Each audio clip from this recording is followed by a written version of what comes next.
All right, may the words of my mouth and the meditation of mine heart be acceptable in Yahweh's sight. He is our strength and our Redeemer, and it is in His name, which is His authority, that we pray, praise, proclaim, project, and protect today's message. Amen. Um, Hola, mi nombre es Kofi. ¿Cómo está? Bonjour, je m'appelle Kofi. Ça va? Ni hao. Namaste. Um, Osayo, Ohio. I see you. Habari. Jambo. Mimi ni Kofi. Nina Franco Katana Nowewe. Aquaba. Etesen.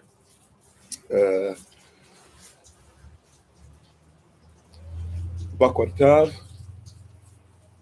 Shalom. Shalai Shalom. Kwam Yashleo Tada. Aanai Kofi. Mashalamche. I am Pastor Kofi, Pastor Servant to Christ, where we are always changing lives one mind at a time, but being the voice of the voiceless and speaking the unspoken. And we're appreciative of your time, as always, and we're appreciative of you lending your ear, of any gifts, time, talent, effort, energy that you give and donate to the fam, even including those who are give even donations, things of that nature, etc. We appreciate your time and thank you for giving a little tribute or a little tithe of your first 10%, your first fruits. Prayerfully, you started your first fruits with some prayer and stuff like that, and some study of your own and some worship of your own. But we thank you for being on, and we appreciate you so very, very much. And we thank you for being on. To the moderators, the minister, staff, the SOC, the Lottie Diane, everybody, we appreciate you so much again. Once again, we do give all praise and honor to Yahweh Elohim. We give all praise and honor to him for my wife, the Honorable Maya, who lives a life is able to be honored. You can check her out on TikTok, YouTube, her website, and Pinterest at Bloom and Flourish, not A-N-D, the letter N, Bloom and Flourish. She is a healer, herbalist, chemist, and biologist by degree. And we're thankful to everybody for being on with us today. So we thank you again. And we appreciate you. If you have any questions, comments, or concerns, let us know. Feel free to go ahead and question whatever, talk about whatever, to disagree with whatever. We just ask that you treat people as human beings. If you have ad hominem or anything like that upon thine heart, we do have moderators that will more than likely remove you from the conversation. But we thank you for being on nonetheless. Before we start, since we're going to be talking about law in a specific manner today, I probably should do this more, but I must make sure that I remind people that I am not using this to give legal advice. I'm not using this to say this is exactly what you should do. This is something that's there simply, they would say simply for entertainment reasons. I would say this is simply for research purposes, for conversational purposes, and by law, it's something that we are obligated to say, do the research and see how you would use this stuff, because just because I speak on this doesn't mean that you have to believe me or do what I say.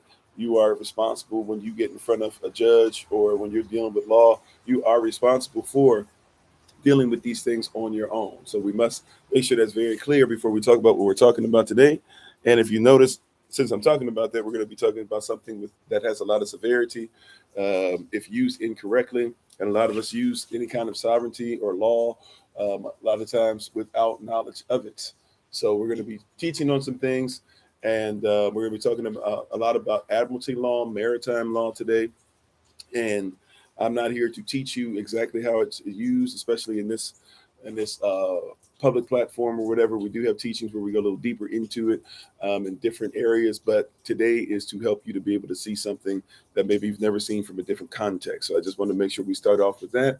That is recorded, by the way. So if somebody tries to say that we didn't say that, or we told you to do something, or you didn't ask further questions, maybe that you could have asked offline or whatever, or research, that's going to be on you. Just want to make sure that it's out there, because a lot of people find out about sovereignty, then you start using terms like sovereign citizen. There is no such thing as a sovereign citizen. You're either a citizen or you're a sovereign, right? So when you hear people start talking about this stuff, when you know the language, when you know the code, this is the Code Breaker series. When you know the code, you can find out really quickly that somebody know what they're talking about, right? If somebody's talking about something and they're talking about sovereign citizen, we already know you done messed up, because there's no such thing as a sovereign citizen. Anyways, so we're going to talk today about the code of the seas and Code Breaker, right? And we're going to talk about the code of the seas and how this works out. And prayerfully, you guys are ready. So let's say hello to everybody real quick before we get started. Maricia, how you doing? Thanks for being on. We appreciate your presence. To Heal Holistic, shalom to you, stac.r, shalom. Stephen, How you doing, Grand Rising in Fort Myers? Okay, awesome. Thanks for being on with us. Downtown Send, Sister Rhea, Big Brother Thomas, Brother Alton, Keith, Spike Me. Is it Chanus? Thanks for being part of the community. It's sunny in Boston. Well, amen. Praise God. Take advantage. Savannah speaks. Ladybug. You said you're tripping. Oh, you're on for the first time. Okay. How you doing? Nate. Sister Deborah. Osh Michael or Oshi Michael. Thanks for being on. I don't know if it's Oshi or Oshai. All right, Pedro. We're glad you repented of your sins. Thanks for being on. Quitasia. Thanks for being on with us. Miss Pierce. Mayhew. Bobby Sparks. H2O. Sister Betty. Uh-oh. Bakwata to you. I think it was Sister Shima I saw on there. User 39505. How you doing? B King, Grand Rising to you, Grand Rising, Miss Misunderstood. Sumler, how you doing? Jay Billa, Anubis, Sister Sharice, Lottie Dottie, everybody, Sister Bree, how you doing? Prayerfully everything went well with you getting what you needed to get to take your trip. How you doing, Everett Knight? All righty, Joseph, how you doing? All right, what's up to all the fam? Dwayne, thanks for being on. Grand Rising to you. Shabbat Shalom. Or sorry, Shabbat Shalom. Shalom. Bakwata to everybody. Slight Shalom. We thank everybody for being on today. All righty, how you doing, Miss Moon? All right. As a Taste of Jamaica, thanks for being part of the community.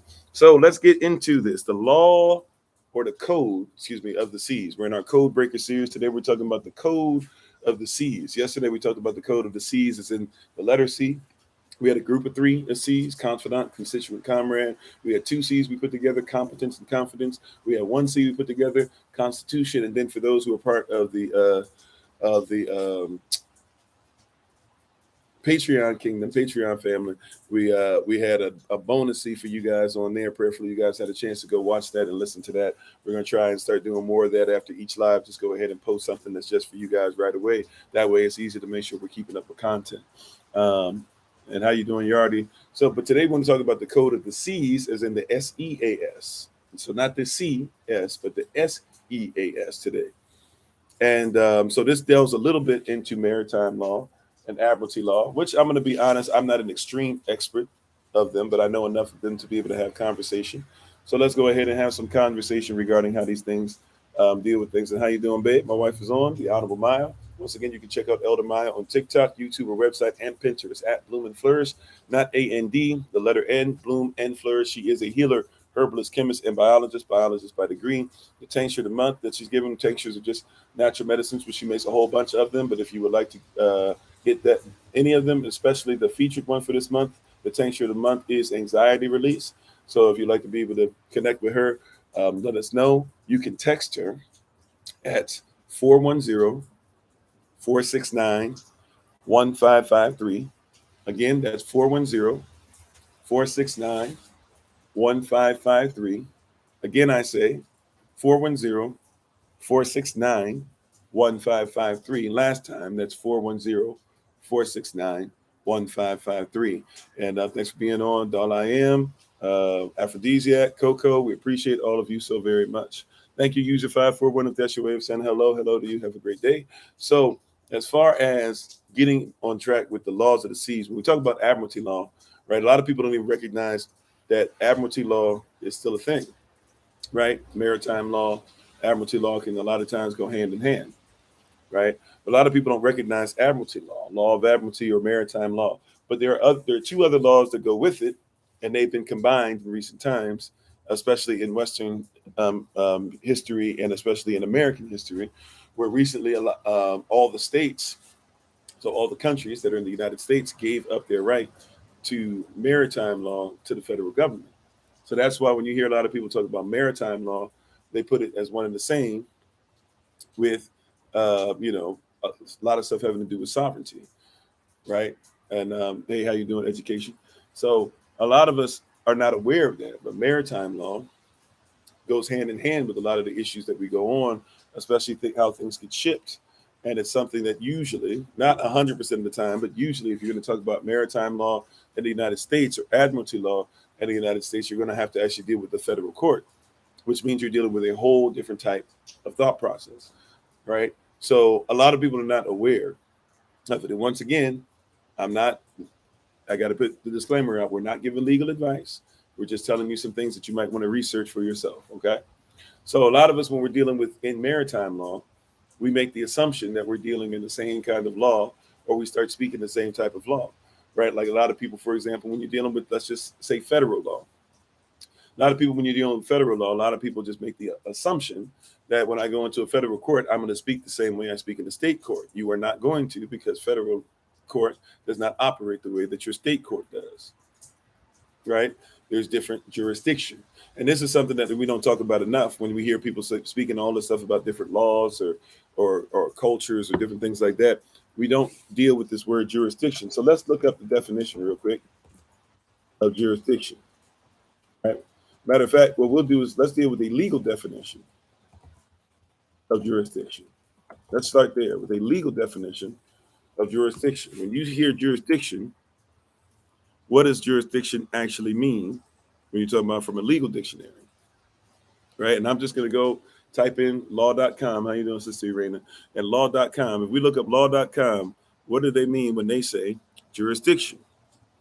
All right. Jurisdiction is as the follows. It's said to be as follows. Jurisdiction is a noun, right? Remember, TION on any word makes it a noun, a person, a place, or a thing. So every person must be given jurisdiction. Every place must be given jurisdiction, and everything must be given jurisdiction, right? It's important when they tell you, is it an adjective? Is it a noun? Is it an adnoun? Is it a verb? Is it an adverb? You have to be ready to be able to move with what these words are, right? So if it's a noun, we're dealing with what? A person, a place, or a thing. How you doing, Talks with Toya? Thanks for being on.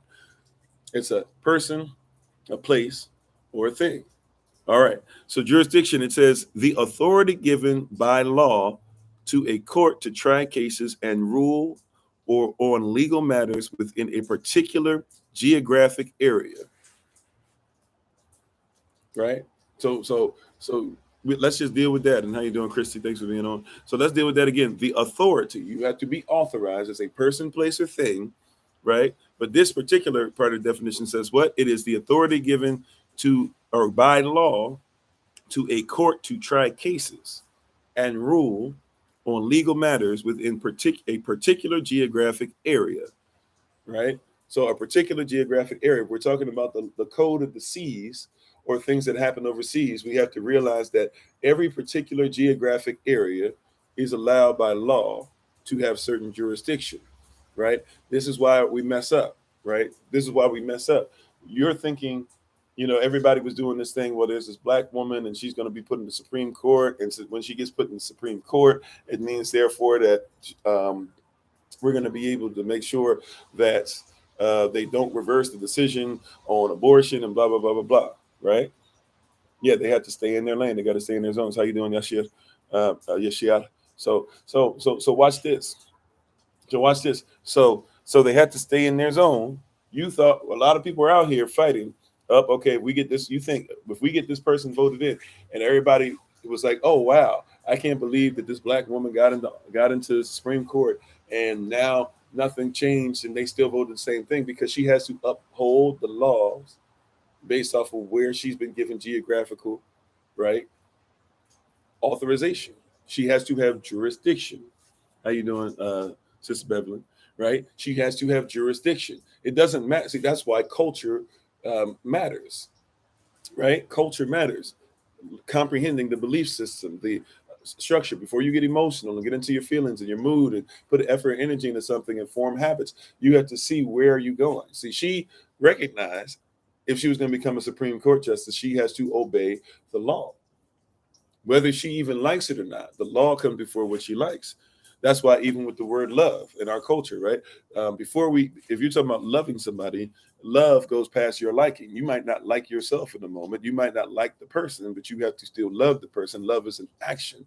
And the way you love them is according to what? Law and the prophets. That's why we always tell you, this stuff goes hand in hand with spirituality. Whenever you're talking about sovereignty, spirituality has to go hand in hand. And thanks for being part of the community. User 5826 and G Smitty, LA, is it? Or G Smitty Law, I'm not sure. But thank you for being on. So So you have to recognize that when you're dealing with this, you're dealing with authorization. What is authorized? What is authorized? Right? What is authorized to happen? Right? What is authorized to happen? What are you allowed to do? What are you allowed to do? So just because somebody got judged into Supreme or becomes a Supreme Court justice or becomes a congressperson or whatever, don't make the assumption they're going to now start giving you what you want. They have to do things obedient to the law, and they still have to serve their masters. How you doing, Sister Deja? All right. They still have to observe what the law says, and they still have to be obedient to the master. Right? Or really not even the master, the owner, because the master is the teacher. The owner is the person who actually is the Lord, if you will, with lowercase L. But who is the Lord? Right? Whoever is the Lord of the company or the owner of the company, that is who has the actual jurisdiction, because by capitalism, even capitalism by definition is what? A system in which politics and economics are used to control trade and industry. That trade and industry is wielded by private corporations who have owners for profit and not the state. Yes, I am. I am by blood, E1B1A. I am by tribe, Shwe, right? West Africa, where we're scattered, even before what happened, in the Spanish Inquisition, or the Roman Catholic Church Inquisition. Yes, I'm all that. But welcome to you, right? So we have to recognize the stuff that we don't know law. And how you doing, Brother Jermaine? We're not aware of how law works. We don't really care how law works because we become lawless. But you're governed by law, everything that you do, right? Teddy Roosevelt said this once, and people miss this because we don't read. But Teddy Roosevelt, and I'm kind of putting what he said into a nice little package for you. But Teddy Roosevelt basically said, "Look, we would prefer that everybody would be public. Everybody would be private. We would prefer that everybody could be trusted to obey the law. However, since a lot of people are not going to obey the law and not going to find out how it protects them and this and that or whatever, we have things in place to keep things public."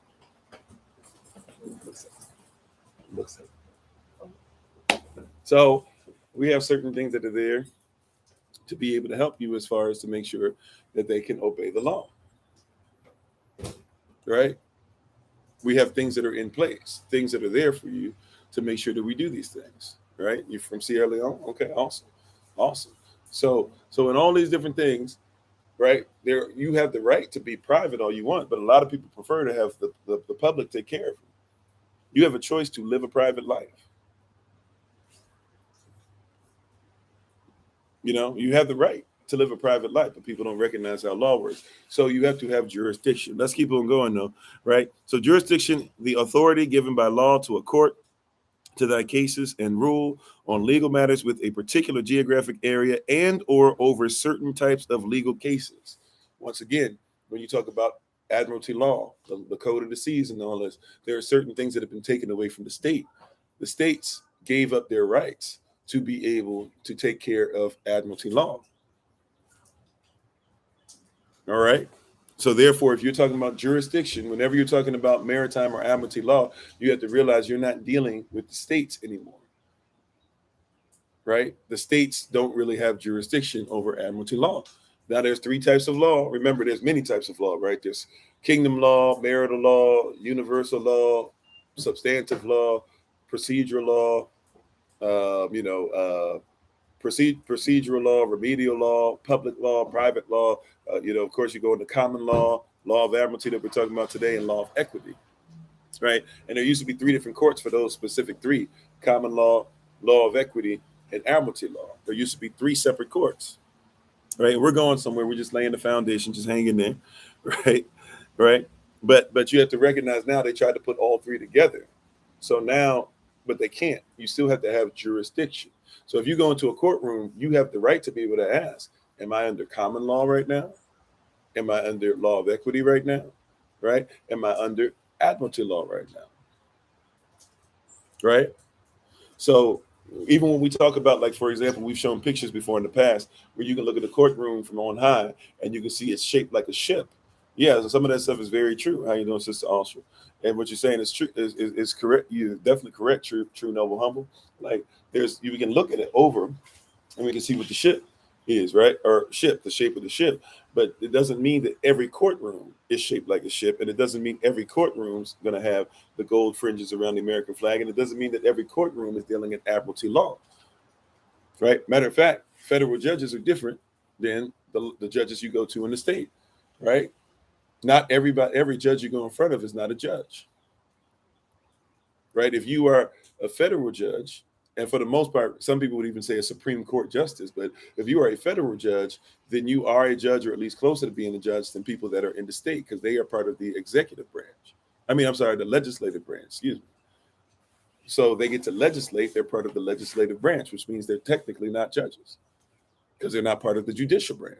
If you're not part of the judicial branch, then you cannot call yourself, you can be called a judge by title, but you are not actually a judge in action. Right? These are things that can be looked up. So when we're dealing with this, it says it is vital to determine before a lawsuit is filed which court has jurisdiction. Once again, it is vital before you go to court, do you know which courtroom, what kind of court you're going to, who has jurisdiction? State courts have jurisdiction over matters within that state, and different levels of court have jurisdiction over lawsuits involving different amounts of money. Right. So now it's going to go into some, so we don't need to go deeper and deeper, but I think we got it now, right? So we're talking about the law of the seas. We have to talk about jurisdiction. Jurisdiction, another thing we have to talk about jurisdiction is where this stuff started. Who authorized these different types of laws or these different types of court, or who authorized the jurisdiction that was given out?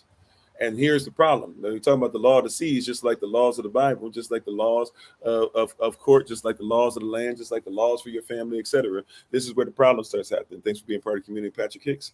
Here's where we start having the problem. Okay.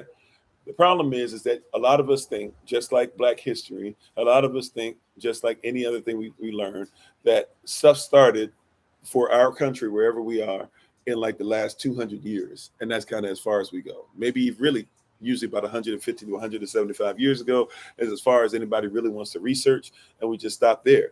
But just like everything else, this is a spirit, if you will. This is a mindset. This is pneumatical thought that goes all the way back millennia. Not just one millennia, but millennia, if you will, right? At least 4,000 years ago, you had to start studying this law. How you doing, Sister Tracy? Right? How you doing, Ula Sandra? Thanks for being on. Right? You got to go back centuries upon centuries upon centuries, generations upon generations upon generations, to be able to start talking about law. Right? You can't stop at, hey, the law just started happening. I'm going to deal with laws in 1970s, right? This stuff has been going on for centuries upon centuries, millennia upon millennia, right? There's talks of admiralty law, maritime law, right? There's types of that stuff going back to Greco-Roman times.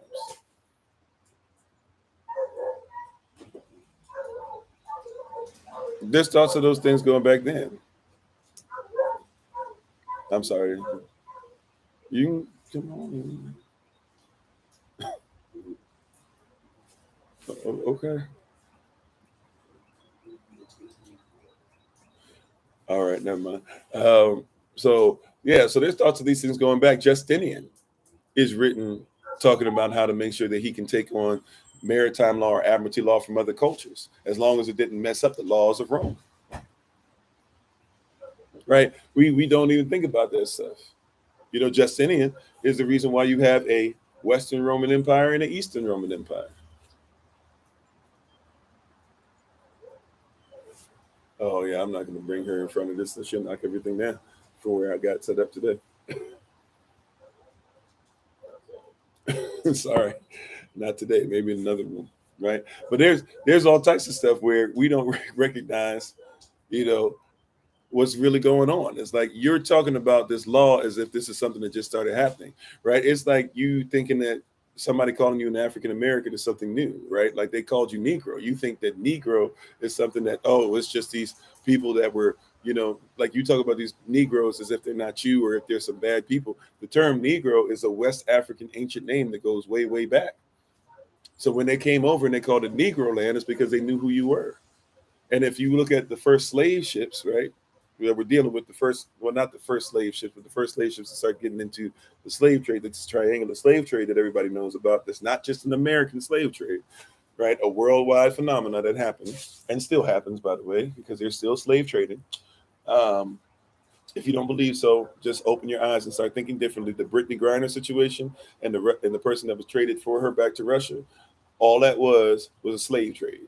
One person had a slave, another person had a slave, they traded them, and now all of a sudden capitalism takes place. They were able to use your opinions, your politics, and your money, your economics to control your trader industry. Everybody was wild out about it, and it was by private owners who wanted to make sure that they went ahead and had something that played out that benefited them for profit, and it wasn't for the state, it wasn't for the government, it wasn't for the people.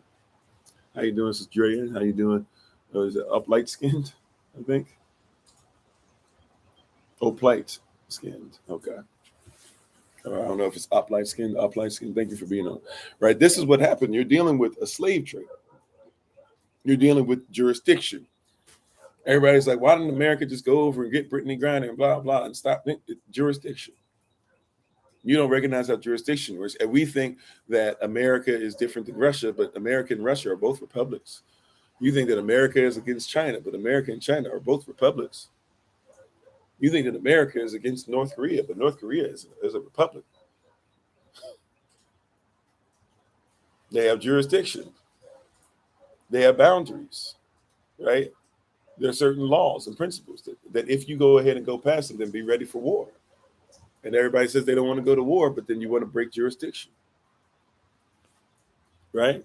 This is how it works. This is something that goes way, way back. There would be no Western or Eastern Rome if there was no maritime law. If maritime law wasn't allowed, you couldn't have that. The Carthaginians, when they sailed all over the place, Kemet, people of Kemet, when they sailed all over the place, and you can't tell me they didn't, right? Because just because we don't want to admit this, if you have cocaine inside of the mummies of Kemet, then that means somebody had to be able to go get cocaine that doesn't grow in Kemet and bring it back so that these people could have cocaine. All right. How you doing, Colin? Right. So people have known about law and law structure. That's why there's even something called the oh wow, sorry.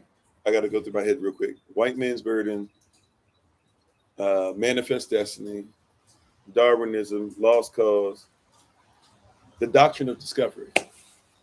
That's why there's something called the doctrine of discovery.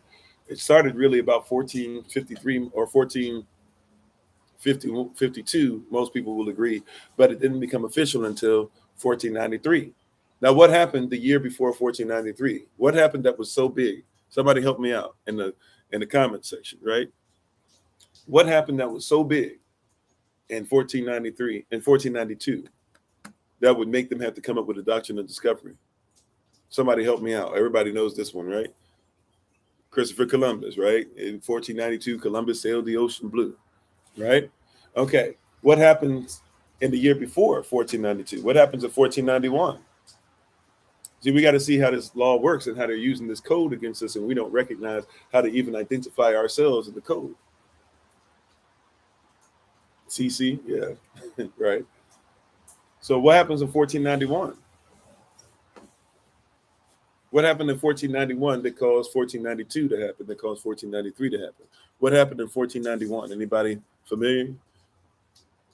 There you go, right? So 1491, Spain. So remember, Spain is not a country until 1491. Spain was not sovereign in the manner that you think of it being sovereign today, okay? Spain was split up. Well, Spain, technically, as far as underneath the Moors, going back to the 700s up to 1491, and then, under under really Roman rule, and then before that, for a couple thousand years, at least 1,000+ years, you got to deal with the Carthaginians, North Africans, who are over Spain. Remember, even the capital of Carthage during the Punic Wars actually ends up in Spain for a second when the Romans basically know they're about to lose, and so to get the Carthaginians to leave them alone when they're about to take over Rome, they actually threaten to wipe out Carthage, right? And so they come back, and then from there they move the capital for a little bit into Spain. Okay, so Carthaginians and Moors, basically same people for real, are over, with Rome having a little break in between, basically are over Spain for many, many, many years, right? Now, That's so when you deal with that, there's already zones that are set up. Okay. But Spain finally, Queen Isabella and her husband, King Ferdinand, they both Ferdinand had owned the smaller part of Spain by a certain point. Queen Isabella had owned a bigger part of Spain, or what we now know as Spain, but the Moors still held on until 1491, when the last great Moorish king is kicked out of Spain. They held on to that last territory. Territories. You see all this stuff working together? Territories, right? So Isabella and Ferdinand marry so that they can make sure that they consolidate and have 2/3, a huge 2/3 of it. Now the last third is basically owned by Spain. I mean, not Spain, but by the Moors. They defeat the Moors. They kill them off. They put them in slavery. They allow some of them to live as basically like bottom citizens to make fun of. Then they go ahead and they basically, um, you know, everybody else scatters. A lot of them Israelites as well, known as Negroes. That's where the term Negro started meaning something different. Before Negroes became everybody in the slave trade. If you look up the history, you'll see that Spain and Portugal, they start naming these people Negroes and even start torturing them during the Spanish Inquisition, which was a Roman Catholic Church Inquisition. They start torturing these Negroes on what they call Hebrew torture devices made specifically for Hebrews, right? Even messing with pregnant women and killing their children inside. You would call that an abortion and say that abortions have always been around, but that's not really how that used to work in our culture, right? So Isabella and Ferdinand, right, have now taken over. And so now they go to the Pope. They say, we'd like to make slaves out of the Negroes and out of these Moors. But specifically, they were looking for these Negroes who they said were tall, slim, kept Israelite law, were very much into women. They had put them in ghettos. They were in black hoodies all the time. They would put music or poetry to music, right? Even Moreno, things like that. Yeah, Moreno, etc. Right?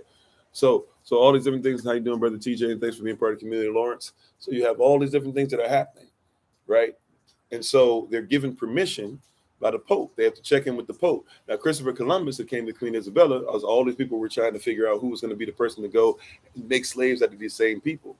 Christopher Columbus had, at least we know, according to his own documentation, his own journals, and his sons as well, he had at least since 1482 been sailing with Africans. And the Africans would tell him about a place and some currents that were able to get him to this land that they were already aware of, where they would make trade with. They already had this law, they already had this code across the seas. They would make this trade already. So they knew this place. Christopher Columbus hears this place and he has identified it from what he's heard as the land of Asheroth. Now, a lot of us don't read our Bible or read outside the 66 books. And how you doing, Machial, Benay Yasral? And how you doing, Juanetta? And how you doing, Jeremy? Thanks for being on. So, but if you look at the land of Asheroth in 2nd Esdras, chapter 13, verses 40 through 45, you will discover that this is a place that Israelites went, right? The northern nine, or if you will, 9.5, but 9 tribes of Israel, once captured by Assyria, they never came back to northern Israel. That's why you had Samaritans, who were people that were left over, who were really Assyrians. Some of them had Israelite blood. That's why Samaritans were referred to as dogs, because Israelites didn't like them, because they didn't like the fact that they were once enslaved by them and they were living in their land, right? So it says that these 9 tribes left looking for a land that was never inhabited. And we know they went through Russia because the Russians became converts. That's why big major parts of Russia were known as basically Israelite land for at least 500 years.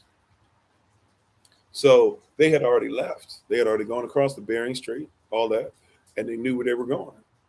Right? They already knew where they were going. They already knew what they were looking for. And so Christopher Columbus says, hey, I've talked to these Africans who I've sailed with, and they've said, right, the code of the seas, they've said that there's this territory over there that they're very familiar with. They've been mixing with these people. And sure enough, Christopher Columbus, even though he doesn't really believe it, right, all the way, but Christopher Columbus says, hey, there's something to this. Please let me go ahead and find this. Queen Isabella has to ask her, the person who gives her jurisdiction. Who gives her jurisdiction? She has to ask the Pope. The Pope has this thing that's already in place from about 1452 or so called, once again, the doctrine of discovery. What does the doctrine of discovery say? The doctrine of discovery says that if we come across land that basically doesn't have white Christian males on it, he has to go, right? If we find land that doesn't have white Christian males on it, then what is that? That means that that land basically has no humanity on it, no human beings, and therefore we have the right to say that we've discovered it. That's why when you ask yourself, how can somebody lawfully or legally, really it's still illegal, it's still not lawful as far as natural law, but nevertheless, how is it that the Western world can keep having this same thing where they keep saying they've discovered something? We were watching something the other day, and they were talking about how they had discovered gorillas and how they had discovered this bird and that bird in Africa and all this, and we were just like, if we knew about it already, how do you discover it? But once again, you got to remember the doctrine of discovery. You have to remember the doctrine of discovery. The doctrine of discovery says what? If I find some land and there's no, what I consider to be a white Christian male on it, then it's mine. I discovered it. And I can plant my flag there and say, I do this in the name of the queen, the name of the king, the name of the pope, whatever. So that's how your land was discovered. You hear people keep talking about, oh yeah, so-and-so in the Congo found out, discovered this bird in 1972. How do you discover a bird that people knew about? It's because you didn't know about it, and the same doctrine of discovery still applies. That if we as white Christian males, right, say that we found something, we get to name it.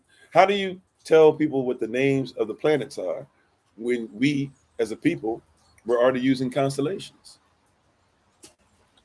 How do you discover? How do you tell me that that's the that's the I'm sorry, the sisters? I can't remember the name. The not the Andromeda sisters. What are they called? The something sisters or whatever.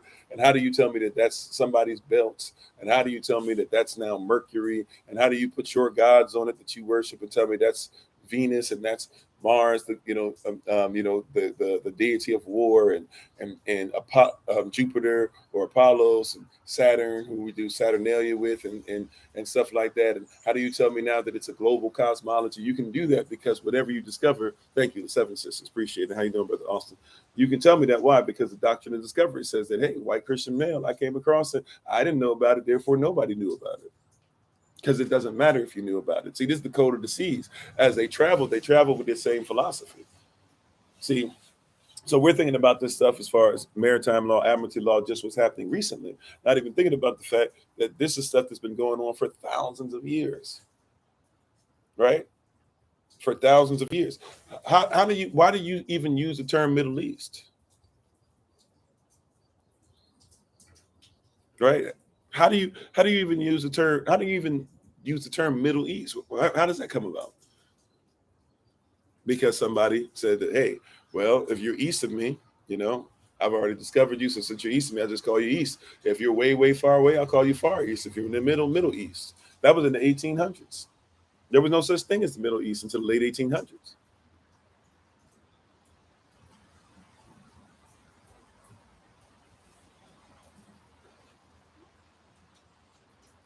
Right? No such thing as the Middle East. Right? And then you start changing it. Oh, well, Egypt is part of the Middle East. Egypt, even in what you carved out, because you cut off the land that was in between Egypt and Israel, right? Even though technically you're still attached. Don't forget, you're still attached. There's no such thing as Europe even being a continent, right? But why do they get to say that? They're using maritime law. They're using admiralty law. They're telling you that they have a right to say something's European because of something different than what you think. Yeah, technically there's only one continent, right? You were taught in school there's 7, but technically there's only one continent because this is what the definition of a continent is: a large landmass completely surrounded by water. But what about underneath? Is it connected? If it's connected, then it's not completely surrounded. However, even if you talk about the tops of it, before we were all connected anyways, whether you want to call it, what the Bible talks about before Pelag, or whether you want to call it Pangea, right? But at the end of the day, fine, even if you split us up, North America and South America is still connected. That means they're one continent. Now, Australia is off by itself. Antarctica is off by itself. But Africa, Asia, and Europe are still connected, which means that they are all what? One continent. So even above water, technically, there's only 4. Well, that's what we're talking about today, right? Who gave us these laws? Why are we even thinking differently? Why don't we try to be united as one? And thank you for the love. Appreciate it, Natty Line. First time giving a gift. I thank you so much for being on. Right? We don't even think about that.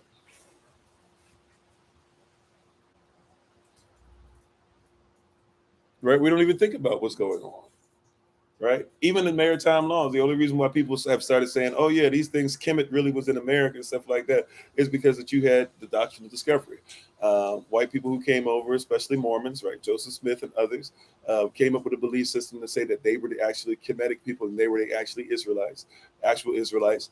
And they said that there's information that you can find that's buried underground to be able to say that these people were here. Problem is we can't find any of the stuff that they said was there. Problem is that Joseph Smith also believed in being white and delightsome. Problem is that they don't believe in the same laws of the universe. Problem is they are deists. They believe that white men can become gods. So if you are white and delightsome and you wear the same kind of underwear and you never change it, and you say this and you get the same handshakes and things like that, they got their own handshakes and things like that, very Masonic. It's the same mindset, right? So we're looking at stuff and giving people jurisdiction. Thank you for the love. I've never seen the astronaut piece before. Thank you. Oh, what's that? A hedgehog? All right, cool. Or porcupine, something like that. But we're looking at what? At maritime law, not realizing what it is. You've been told that this stuff is new, but this is old. So going back now, right? Doctrine of discovery. So the Pope says, hey, you can go ahead as long as when you get those Negroes, as long as you get those Sephardic Jews, as long as when you get those black folk that are living in ghettos that you're putting in there, as long as you get those same people we're putting through the Inquisition now, right? It's a belief. It has no color. Okay. We can mention color though, because if people were using color against people, then we should be honest about that too. Just like if you go to the Isle of Montserrat, you would say there's no color, but it doesn't mean that it's not heavily influenced by Irish indentured servants who were treated as slaves and African slaves who were all thrown away and became a culture unto themselves, who are still treated like trash today. Yeah, we're live. Right? Like, for example, there's no color white. White is the absence of color. White is clear. White is reflective. White means bright. Up until somebody came up with something called white. And now all of a sudden everybody actually uses it as if it's a real thing. There is no such thing as a white person. Because there's no white person you can see through. Right? White doesn't even mean pure. That's what they told us it meant. White doesn't mean pure. White just means bright. So you could technically see a white brown back in the day, right? Before they started changing words. A white brown just meant that it was light. It emanated brown. Now you think that white is a person because of Carl Linnaeus and people like that because of Charles Darwin. Remember Charles Darwin's book? How you doing, Mo Desire? Remember Charles Darwin's book? See, and this is what I'm talking about, jurisdiction. Who authorized even this thought process and what are we carrying? Even across the seas, as it made its way across the seas, what are we carrying across these seas? You said no such thing as black either. Well, black is supposed to be simply what all light comes out of. But even in that, I'm not. I don't mind being called black, and I'm proud to be black as far as our social construct within our tribe. Before somebody else's tribe said that black was a bad thing, but I have no problem with being black. But I get it. What you're saying is that I'm not exactly black because all color comes out of black, which means that everybody would be black. So black is a real thing that everybody should aspire to be because it makes us all one human being. So what we consider white people to be, if we see the blackness in them, then we see the humanity in them. But see, people don't like it when I say that because you come out of a social and colonial construct that said that white was supposed to be the end all be all. Matter of fact, there's still people today trying to tell you scientifically that all color comes out of white.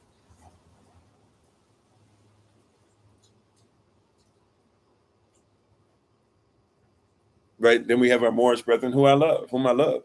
But we're trying to say, oh, no. See, white is color because Western world says it is. Well, okay, fine. In Western law, people who are about the doctrine of discovery and manifest destiny and the white man's burden and lost cause rhetoric and things of that nature, right? And Darwinism, etc., and Carl Linnaeus and all these different things and Drapetomania and all this stuff, right? And the Casual Killing Act, these are the same people who said, hey, we got to make sure that people realize that we're on top. So they said all color came out of white. But that's just because somebody wrote it in a book doesn't mean it's true. But if I go into a court of law, that's why I know. In court, I would never call myself black, colored, Negro, or African American. You said everything comes from mixed. Well, I guess, but if we were to put somebody out there, we were to just do, I forget, what is that called? Help me out. What's the name of the, I'm not a perfect scientist, but I know enough about science. If we were to put that little box together and we would have the vertical line, I'm sorry, the horizontal line. No, I had it right. Vertical line, the horizontal line. And we were to put up there, we could tell pretty much what's going to come out of stuff. And I can't have two white people give me color, right? Impossible. Can't. I can have two black people give me what you consider to be white, which just basically means that there's less melanin. By the way, melanin is never measured from the outside in. It's also always measured from the inside out. Right? The Punnett square. Okay, thank you.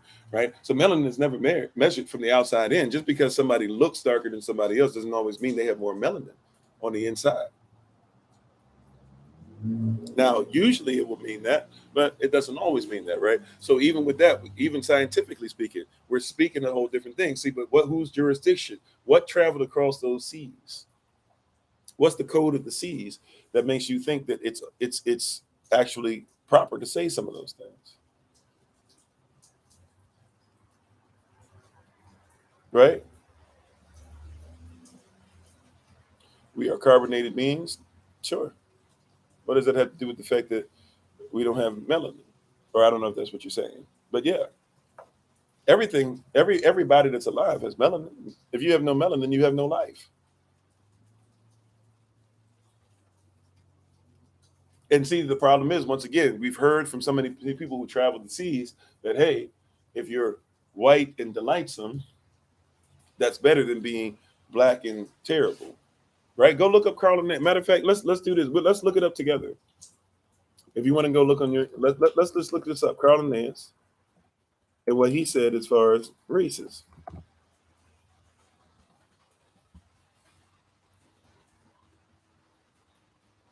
And they're going to try to make it hard for you to find, but we're going to see if we can find it.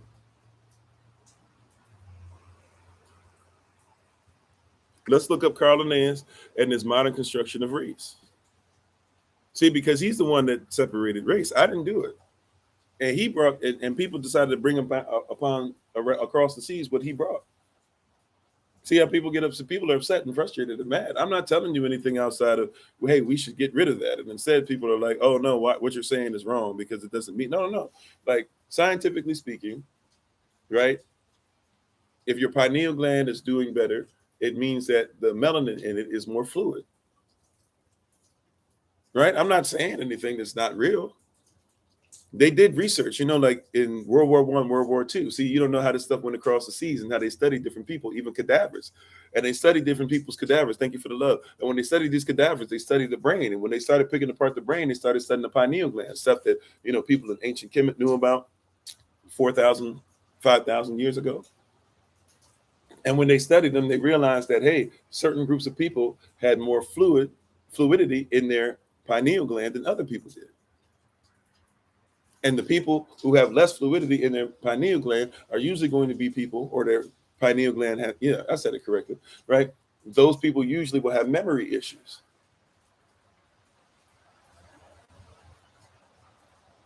It's not, right? So all of us should try and aspire to make sure that pineal gland is functioning correctly, right? But let's be honest and let's be clear. There are certain people, if you have more melanin, there are going to be things that where your pineal gland is going to have more of an opportunity, which means that your pituitary gland is going to be able to stimulate it better, which means that your hypothalamus is going to be able to do better. It's not something I'm making up.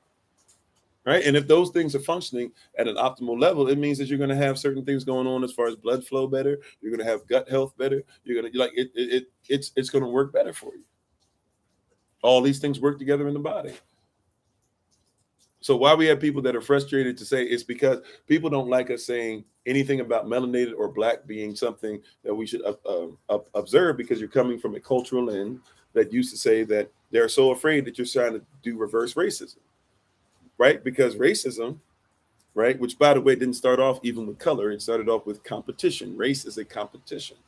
So it was a system based off of competition. If England was in charge, racism said, we're going to kill the Scottish, we're going to kill the Irish, we're going to make the people of Wales bow down, we're going to make sure we make everybody bow down to us, we're going to fight the French, we are supposed to be in charge. Everything we do is about an arms race and a land race. And then when they found out that certain people could do the work in the sun better than others, then now it became a race to get those people. But you can't make those people do things, because if you're a Christian, a good Christian man or a good Christian woman would never treat a human being like anything. So now we have to redevelop the code. And when we start shipping them over the seas, today in our code breakers here, we're talking about the code of the seas. So when we start shipping them across the seas and across the oceans, we have to make sure that first we have already relegated them in obscurity, hiding who they are. Remember what we said power was in the power code? Power is precise, obscurity, wielding, eloquent, reserve. So we have to make sure that we relegate them to ultimate obscurity. And when we put them in obscurity, now as we begin to ship them across the seas, they won't even think of themselves, or people won't think of them as human beings. They'll think of them as monsters. Go look up Black's Law Dictionary, which is not named after a black person or a black people. Black's Law Dictionary, his last name was Black. And he's held these things for us to be able to look at. There's 11 editions. Look up the definition of human. A human is considered to be a monster. When you look up the definition of monster, you will discover that a monster is somebody who has no rights, because if you live a private life as a human, you are detrimental to the system. Now look up what the word human means. Human means humus man. Humus man. Humus as in dark, rich, nutrient earth. Man as in spirit, which means that I cannot, by their definition of a human, you must be dark, rich, nutrient earth with a spirit inside, a man inside. So a human is a monster, according to them. That's why, even though I don't agree with this, but this is their rhetoric. But that's why people who read that rhetoric will tell you that white people, as if there's a such thing, have no souls, because in order to be a human, what binds the humus, the dark, rich, nutrient earth, to the man, the spirit? Well, the Bible says that the Most High breathed into Adam and he became a living soul. So if you have no soul to bind the physical to the spirit, by the way, the word soul, nachavash and avla, but in Greek, the word soul means psyche. You would say it's psyche, Psyche.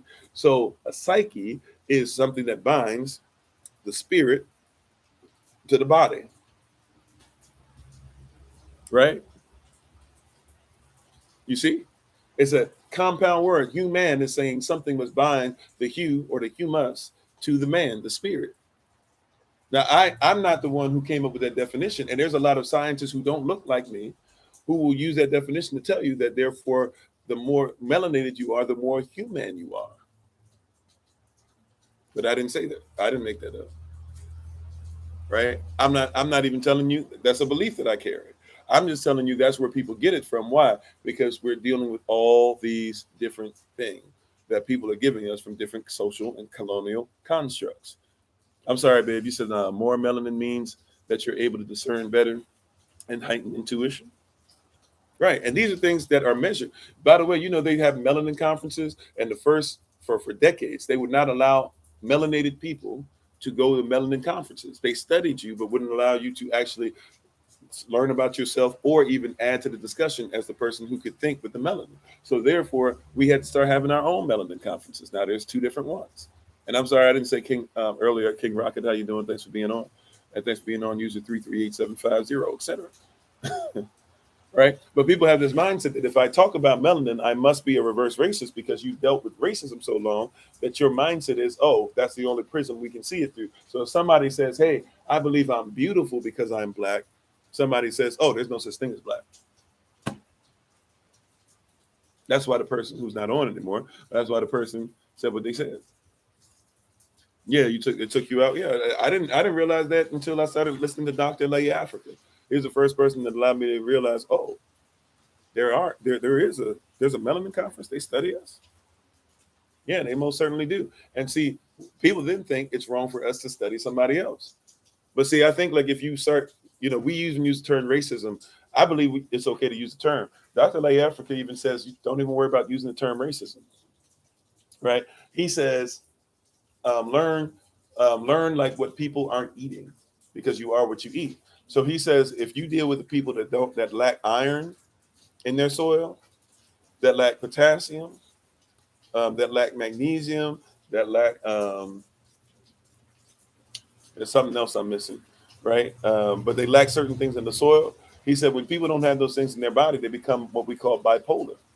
Now, technically, everybody's bipolar because all of us have electrical charges, which means that you have positive and negative energy in your body. That's protons and electrons. So everybody should be bipolar. You should just have that bipolarity in control, right? But see, this thing of the sea that went across the seas, see the code of the seas, what traveled and all this stuff, when you talk about maritime law and all this stuff and admiralty law and all this stuff that we don't, before we can even get into that, you got to first recognize. That's why I said, I can't, that's why I even made it a point to say, look, this is not legal advice, lawful advice. This is something to get you to start thinking, right? Because at the end of the day, you think that you're carrying codes that just started yesterday, but this stuff goes back thousands of years ago. Thousands of years ago. Right? The doctrine of discovery is what allows somebody to come to a country and get what they need. Yeah, as you can see, rainy day today. Still a great day, though. Hallelujah. Right? So the doctrine of discovery says, I can discover your country even though you live there. That's a code. And why can I discover your country even though you live there? Where we're coming looking for property. This is capital. This is capitalism. Just because, see, you got to comprehend, chattel slavery had the system of chattel slavery still allowed capitalism just on a small level. Capitalism still allows chattel slavery. It's just on a level that's a little smaller than the chattel slavery, but it still existed. See, we keep thinking just in American terms or Canadian terms or Mexican terms or in Sierra Leone terms or in Eritrea terms or in Central Africa terms or in the Republic of Congo. No. This thing is sinister and it's worldwide. It's traveled the seas. Yeah, same program, new name, same spirit even. It's always been human trafficking. It was wrong, by the way, when we trafficked each other before there was a such thing as a white person. It was still wrong. See, don't just get into, if you're only limited by white people this and that, or black people this and that, or Mexican people this and that, or Asian people this and that. And I don't even know why we do that, because there's different types of Asians, but we never say Vietnamese. We never say, sometimes we say Chinese because you were taught to say Chinese and be vehemently against them. But, we don't say Chinese. We don't say Japanese. We don't say, right? We don't say Taiwanese. We don't say any of that. We just go Asian, showing that you've had some things travel across the seas that are ignorant. Because if we will wipe out a whole group of people and just put them all in one, then we're ignorant of the culture. That's why you got to be careful when somebody says, oh, well, you got to be careful about, you don't want to be native. Aztecs used to all eat each other and this and that or whatever. The word Aztec is a catch-all for a whole lot of different tribes. So if there were some Aztecs that did that stuff, right, that's messed up. That's jacked up. But there's many other Aztecs who were the victims of this. See, you remember the Aztec, right? Because in their culture, this is how the code works when they pull us across the seas. Do you know what victory is? When somebody says I'm victorious, we just use these words that people have given us. But when somebody says I'm victorious, or be a victor, stop having victimhood mentality. Yeah, the Aztec was definitely colored, was definitely dark skinned. They painted themselves as such on walls, right? We talk about hieroglyphics and Egypticos as if there's no other people to put what they look like out there, right? But we got to realize, right? When they say Aztec, they're talking about catch-all of many different tribes. But see, once again, what is a victor? See, this code of the seas, this stuff's traveled all over the place. And you're thinking just maritime law or something now, not realizing what's there. What is a victor? And what is a victim? You cannot have a victor without a victim. You cannot have a victim without a victor. So when somebody says stop having victimhood mentality, you have to be able to explain to them. See, we as sovereigns, we are the masters, we are the teachers, we have to teach this stuff. See, if I didn't have somebody who came, killed off my people, paraded the rest of them that they were going to take in as slaves, raped and pillaged my women, took my children and taught them to be like them, took my leader and then killed him in front of everybody else when everybody wanted to see blood. They sung demeaning songs. They put a parade float together. That's what a parade comes from. Study where a parade comes from. And you probably won't want to attend the parade again for the rest of your life. You cannot have a victor without a victim, which means that if somebody's in victimhood mentality, we got to ask the question, then why did the victor put them there? How you doing, old headed energy? Yeah, for every cause there's an effect. For every effect there's a cause. You got victimhood mentality. Well, who gave it to you? Salah.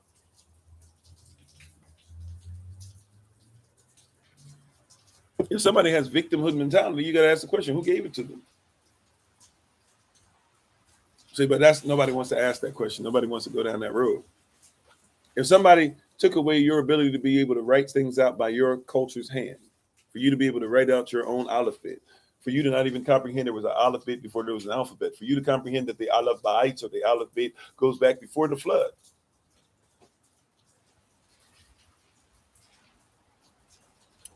Right? When somebody says, "Oh no, the Bible wasn't written in Hebrew; it was written in Aramaic." Aramaic used Hebrew characters.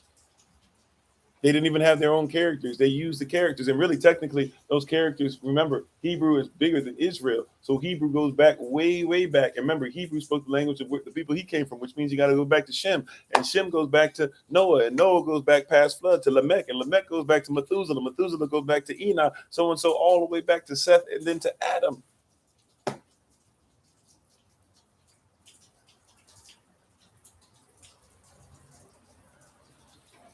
Even the flood is the code of the seas. But you don't even think about that. As the code made its way from pre-flood to post-flood. What you speak and what you write is something that goes way, way back. Na'amah. See, we only read 66 books, so we missed what this is trying to tell us. But Na'amah, that's Naach's wife, or Noah's wife. What family did she come from? What code did she speak? Do you know? It is written. But see, somebody, when they did the code of the seas, they said, oh yeah, when we transfer this stuff over, we'll tell them what it is. See, why is it that you never thought about how they changed your birth? Oh, okay, Kibi, well, we're glad that you're back. Thanks for being back. Why is it that nobody's taught us about our birth and why it has to be certified? And how is it certified? Did anybody ever have to certify you being born until 14th Amendment?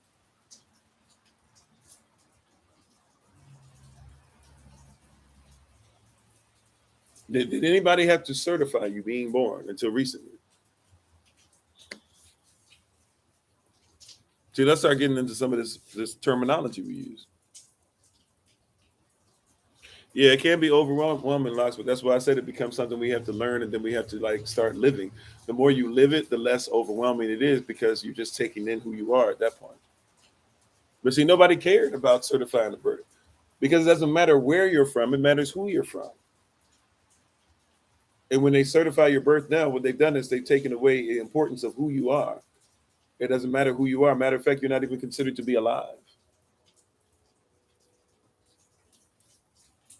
Yeah, that story doesn't fit their narrative, changing our images to theirs. Yeah, that's why it's his story. It's not our story. His story is more important. Carl Linnaeus. Look up Carl Linnaeus. Matter of fact, I said we were going to look him up. I can't. They hide in what I really, really want to go into, and they're even trying to make excuses for him. Like there's these people. Oh, when you get into the mind of Carl Linnaeus, this, that, the third. Matter of fact, let me do this for y'all. On YouTube, you won't be able to see it. Maybe I'll try to find it on YouTube at the end of this and show it to you guys. On YouTube, you won't be able to see it right now. I have to read it. But if you're on TikTok,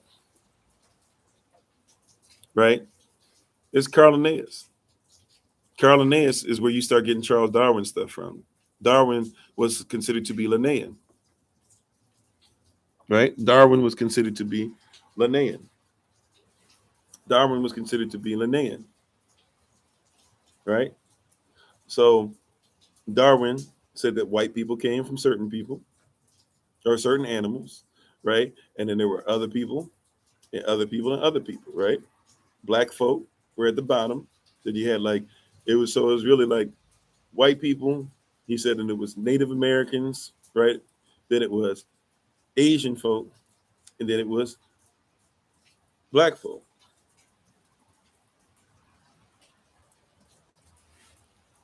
Right? And they'll try and come in these articles to try and make us be like, oh, okay, well, this you just got to see where he was from, and you just got to see what his mindset was, and this and that or whatever. And was he really a racist? You see that? Like, is it racist for him to really say, like, or was he just a product of the time? No, he was racist. Like, you know what I'm saying? Like, but once again, the code of the seas, right? Like straight up, you're not gonna sit here and tell me, right? You're not gonna sit here and tell me that this is not somebody trying to divide and trying to make certain people look better. Right now, even what they say, they even lie to you. Illustration for the dissertation Anthropomorpha by Christian Emmanuel Hoppius under the direction of Linnaeus. The illustration describes the relationship between humans and apes. Yeah, but you're lying, because he's also talking about white people, Asian people. I'm sorry, white people, natives, Asians, blacks. Now, what do we have any history, or do we have any natural law we can look at? Do we have any science that can bring that? But that was what was brought overseas, wasn't it? That's what Charles Darwin wrote about. Yeah, people act as if time changes people. That's why there are timeless traditions. There you go. Watch this. Let's even go a little deeper. And how you doing, Minister Tamara? I see you on it. Let's even go a little deeper. And how you doing, Wall Street? And how you doing, Minister Shante? Let's even go a little deeper, if we may. Right? Let's look up something else. You ready for this? Let us look up what is the actual title, because I don't have it on my phone right now, or at least I do, but it's like way in there. It'll take me forever to find. But let's look up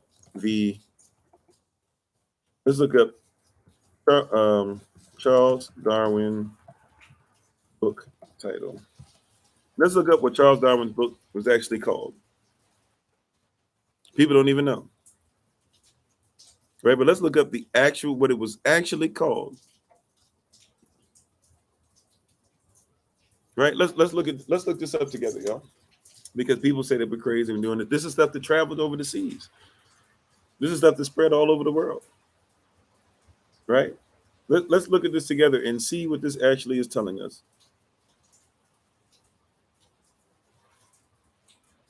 Okay, you ready?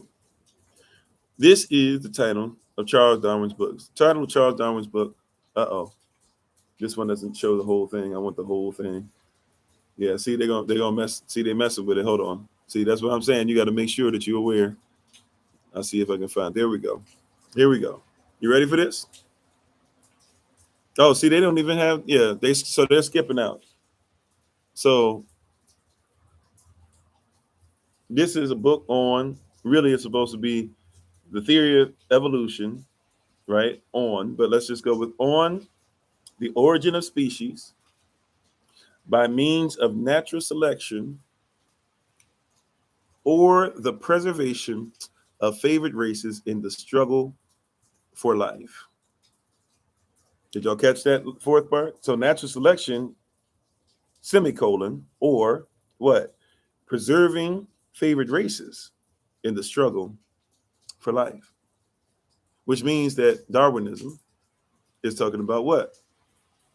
Certain races that have to be there. Now, we just looked at what these races are supposed to be, right? Don't forget, we just legit.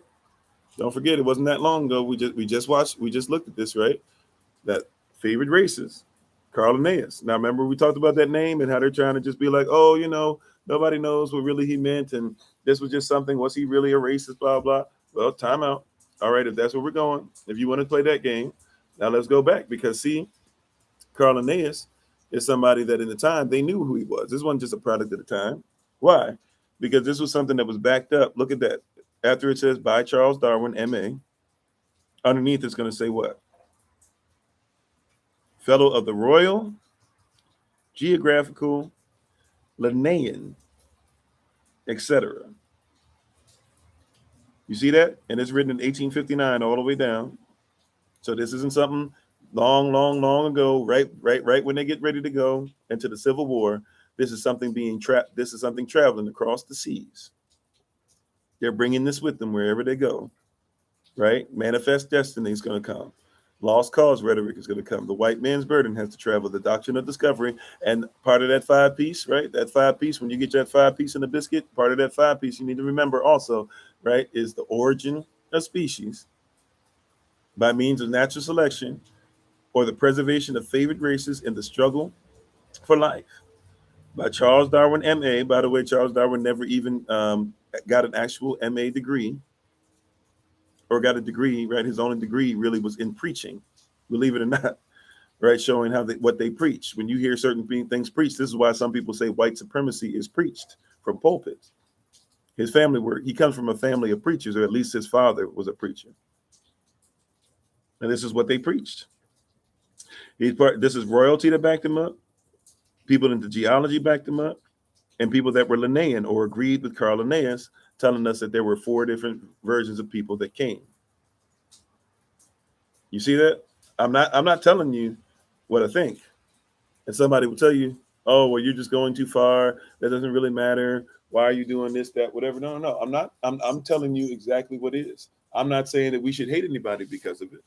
Forgiveness is mandatory. Remember, we talked about the code of forgiveness and trust. Forgiveness is mandatory, but trust must be earned. And if you're not going to at least be honest about the fact that there are reasons for us not to trust you, then I will not trust you. I can forgive you and still not trust you. How you doing, Marcin? Right? And by the way, those who are taking real quick, Salah, on that, real quick, for those that are interested in taking classes with us, the classes have started this week. Mondays are Sovereignty 1 and Sovereignty 2. Tuesdays are Hebrew characters. So that tonight will be Hebrew characters. Wednesdays are going to be basic Hebrew. Thursdays, reading and writing Hebrew. Fridays, Herbalism 1. Saturdays,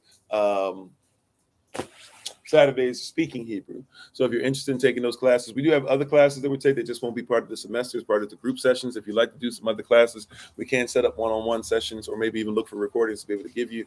But feel free. And if you've taken the classes before, feel free to go ahead and just, if you want to kind of get a refresher on, especially Herbalism 1, if you want to get a refresher and do some things, there's going to be some interesting things and even some books and things given out that you might want to participate in to be able to get a little deeper in what you got before. So feel free to join us and on that. And we thank you for being part of the journey. We also ask that you support my wife, the Honorable Maya, on TikTok, YouTube, or website, and Pinterest at Bloom and Flourish, not A&D, the letter N, Bloom and Flourish. She's a healer, herbalist, chemist, and biologist by degree. If you want more information on what she does, you can text her at 410-469-1553. Again, that's 410-469-1553. And then you could also, if you're interested in the classes, you can text us at 202-599-7312.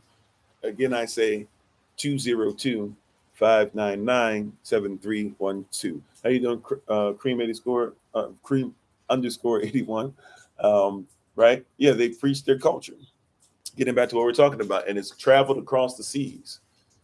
Right? Why is it that you think that Europe is a continent? When a continent is completely surrounded, as a large landmass completely surrounded by water. How can Europe be a continent? And how you doing, Omex King, if I didn't say so already? How can Europe be a continent and it's not completely surrounded by water? Europe is a peninsula. Also, too, why is Europe bigger on a map than what it really is? People who've lived in Europe, including the experiences that my wife has told me, people who've lived in Europe, you can easily go in and out of several countries just to be able to get from one part of your country to another. You might take a train that takes you outside your country and somebody else come back in. Matter of fact, just like you go state to state over here in the States, you can go country to country over there and not have to worry about anybody saying, hey, where's your, where's proof of who you are? Where's your passport? They don't care about that because you're right next door to everybody. Yeah, we can talk about mapping and all that stuff for sure, right? But that goes with the same thing. Why do you think Europe is so big and it's the center of the map? Why do you think that America is made bigger than what it's supposed to be? Why is Greenland 8.5 times bigger than what it's supposed to be?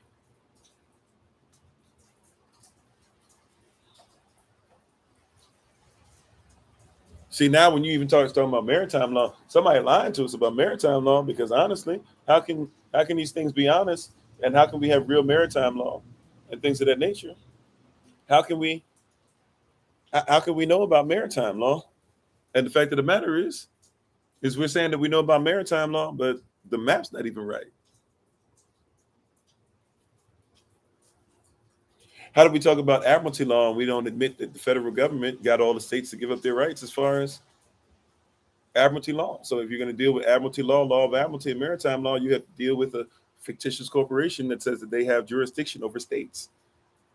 Like, because every state is a country.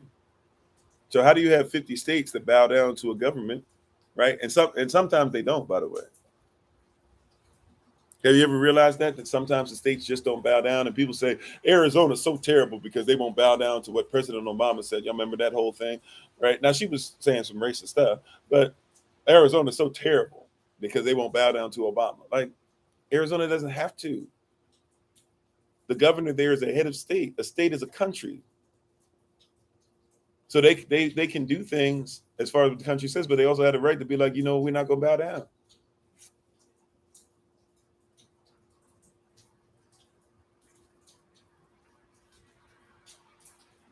Right? We had a right. Yeah, there are so many scientists that don't believe in Darwinism for sure. Even if they believe in evolution, a lot of them don't believe in Darwinism, but a lot of people do, still to this day.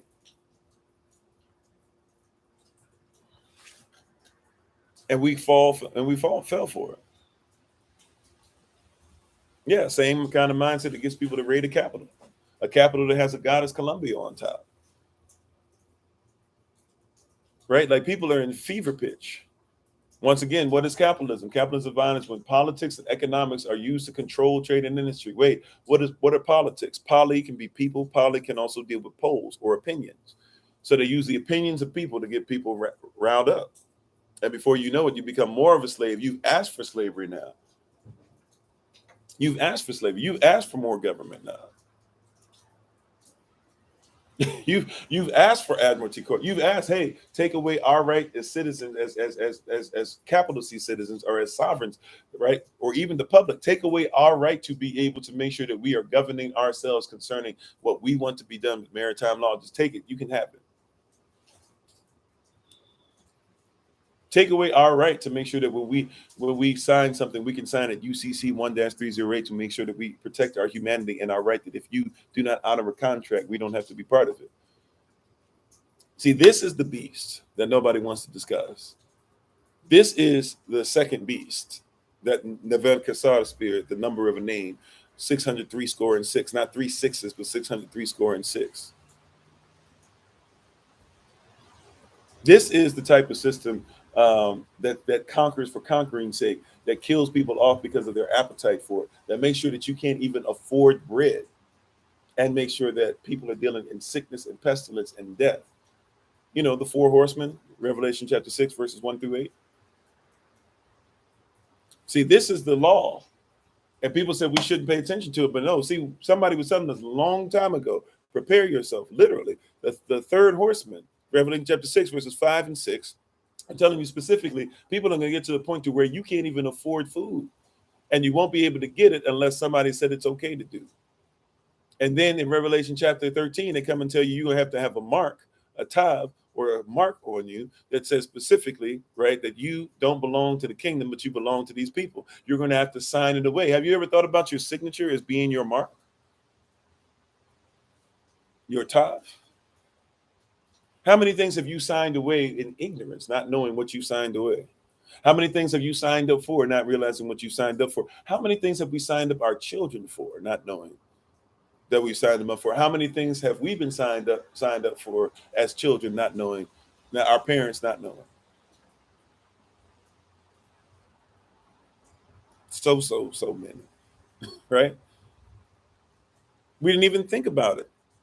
How many women in Alabama, how many mothers and fathers in Alabama didn't know how to read or write, trusted the government, trusted the beast, signed with an X, and then when their daughters became of childbearing age, they came into their homes at gunpoint, stole their children, took them to hospitals, Made sure that they couldn't have children and gave them back. And now so many women were never given the opportunity to procreate. See, you also busy talking about abortion. They've now tried to make sure we just gonna circumvent abortion altogether. We just don't want y'all to have that. The food that you eat is designed to make sure that you can't have babies. You don't believe me? You don't believe me? You are what you eat, right? How much? I'm sorry. What'd you say, Ben? They do digital signatures on entry to many services, rent a car, music places, etc. Yeah, even do digital signatures to make it difficult for you to be able to write what you actually want to write. But I'm gonna take my time without prejudice and quotation marks. My signature, Kofi Ofori. I'm gonna make sure I put UCC 1-308 somewhere, right? But the food that you eat, how many of you eat seedless food? If you eat seedless food, then of course you can't give seed.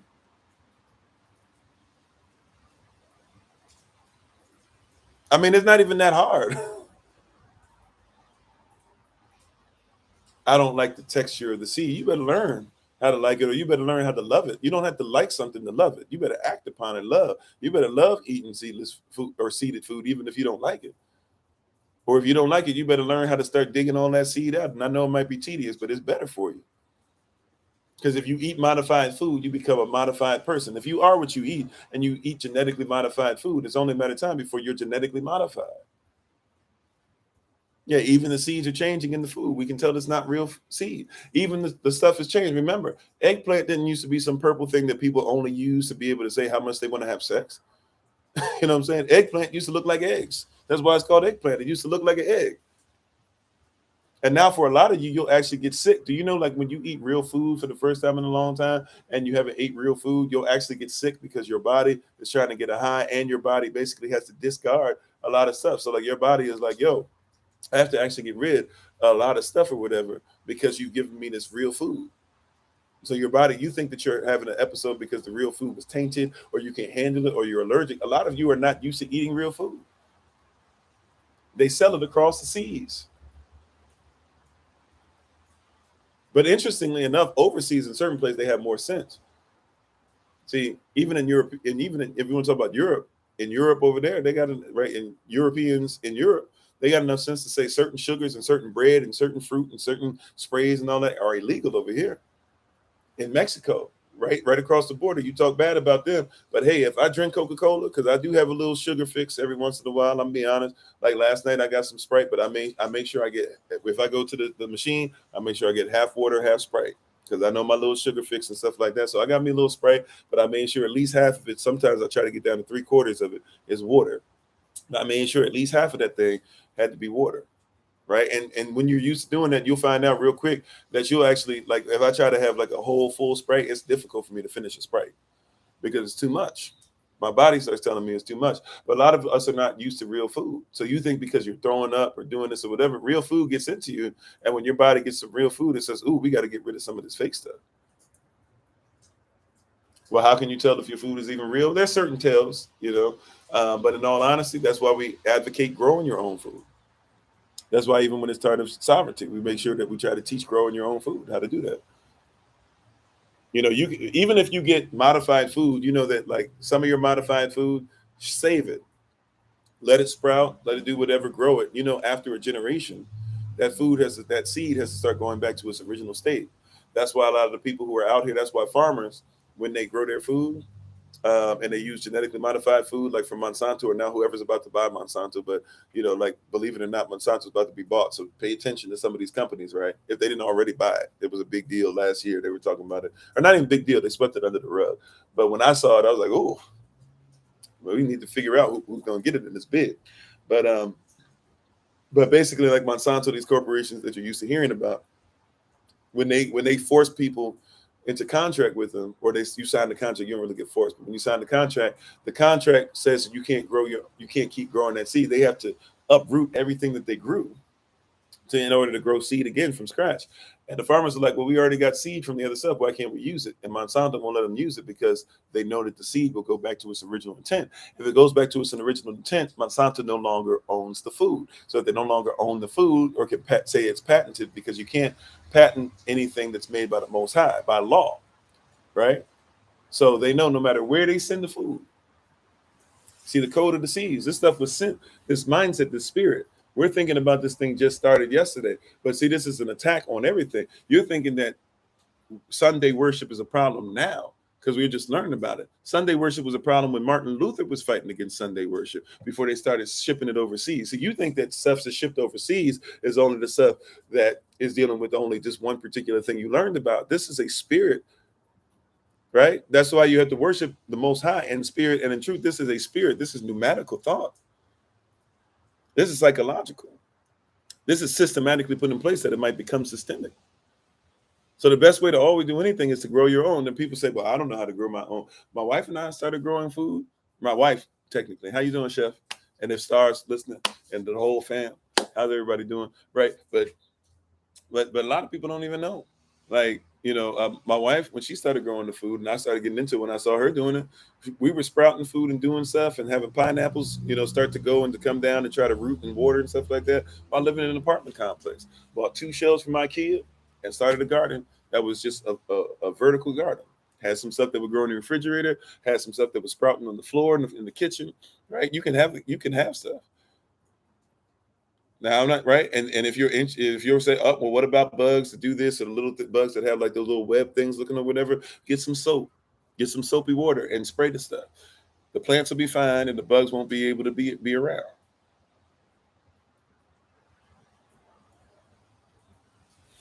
You said if you eat meat, you get sick or any type of meat, so you just stop eating eat fish. Yeah, that can be something that's great. You said homemade lemonade with real sugar instead of high fructose corn syrup. Well, that too, right?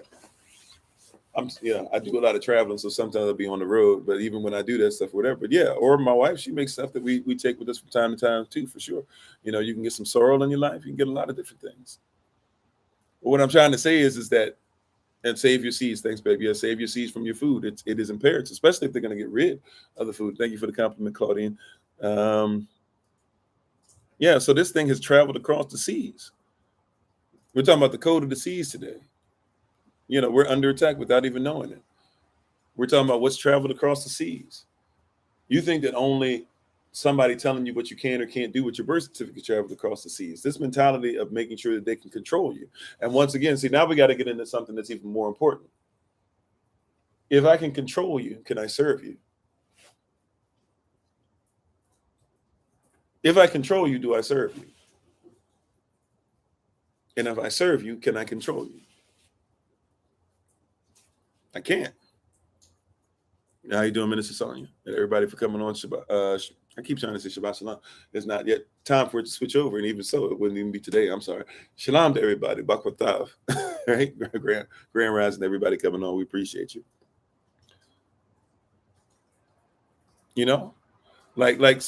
So you can't have both. So if somebody's in control of you, then they cannot serve your best interest, because your best interest can't be in their best interest if they have to be in control of you. The person in control must always be benefit of self. Now, this wouldn't be a problem if these people, that what was their benefit was to make sure that you were taken care of. But once again, what is the definition of capitalism? Capitalism is defined as when politics and economics are used to control trade and industry. That trade and industry is wielded by private corporations who have owners for profit rather than by the state. So capitalism is not made for you, but it's made for the profit of the owner. Now, if the profit of the owner meant that all people would be fellow heirs to the profit, then that's when capitalism would be able to become something that's great. And occasionally that happens. I will admit to you, there are occasionally people who are capitalists who don't care if somebody else who's part of their corporation makes more money. But how often does that happen? And still, for the person to own the company, they have to have more shares. Right? Which means that they still have to be in ownership or control. How you doing, Sister Barbara? Right? They have to be in ownership or control. They have to be in ownership or control. And so people want to be in control, but at the same time try to serve. And people want to serve and at the same time be in control. You cannot be. If you're going to serve your wife, guess what? You cannot control what your wife's going to do. And you're still going to have to serve her, no matter if you can control her or not. Prayerfully, you've married a wife who has self-control and likes to serve others. If you have a husband, you cannot control your husband. You will not be able to control your husband and serve him at the same time. You would not be able to control and serve your wife at the same time. It is impossible. But see, this code has made its way to where all over the world now, people are trying to be controlling of women and calling themselves now high value men or high value women. I'm the baddest bee. I don't need no man. Right? I don't need you for nothing. Saw a video the other day, some girl talking about, I don't need a man for nothing. You were just there. I don't need you. You don't have to have anything. You should just be happy to be in my presence. I could leave you tomorrow. Well, if that's the case, then leave me now. You know what I'm saying? Like, if that's where we're gonna start, just go ahead and leave now. Just go ahead and leave me alone now, because I'm not gonna be able to to do what the Most High wants me to do. And the person that's supposed to help me to reach that goal says they don't even need me. But see, brothers, you ain't no better. She got to have the same job. She got to work the same hours. She got to have the same babies. She got to take care of them. She got to cook for you. She got to clean. She got to do all these other things or whatever, right? And then, but when you come home from work, you tired. Like, right? You can't serve two masters. You said they study everything and know what makes people sick and how. Most definitely. Yeah, like, just go ahead and leave that person alone now. You wasting that person's time. If you're gonna make this work, your goal is to try and figure out how to let go of control. I say this all the time. Lawful term called the burden of proof. The burden of proof. You want to make sure the burden of proof is never on you. I want to get the burden of proof off me as soon as possible. That's why I'm gonna look to see who said it. Who did it first? Who put it in place? I don't want to have anything I don't have a heaven or hell to put anybody in. So let me just go ahead and tell you what the word says. And then at that point, it's between you and the Most High, right? I'll tell you what the donation is. If you want to go ahead and give the suggested donation, that's between you and the Most High. I live my life by saying to get the burden of proof off me, get it off me. I don't want to be in control of it at all. I'm not in control of it at all. But we don't like the way blah, blah. Look, no problem. If you don't like the way we're doing it according to the word, therefore, burden of proof is not on me. If you don't like what we're doing, you don't like what the Most High is doing. Now, I'm not saying that I'm always perfect in that. So please give constructive criticism. What I'm saying is make it constructive and make sure that it's coming from the word. Because if it's not coming from the word, guess what? It's not on me. It's on the Most High. We're going to do what he says, and we're going to implement what he says, period. And when you start living by that in every area of your life, right, that's when you start losing control and yet being able to serve and be served. The second I realized that the burden of proof, the control is not mine, that's when nobody could control me except the Most High. I decided to serve him, let him control. And the Most High does the same thing, by the way, if you didn't notice. Well, he's always in control. You have free will. So he says, I'm going to let you control the situation. You tell me if you're going to eat of the tree of knowledge of good and evil or the tree of life. And then I'll serve whatever you say. Right? If you want to follow after evil, you go ahead and eat it. You eat. You are what you eat. And whatever it is, there's consequences that I got to serve up. If you want to follow after the richness of righteousness, then go ahead and be in control. You're in control now. Whatever you decide, I'll serve it.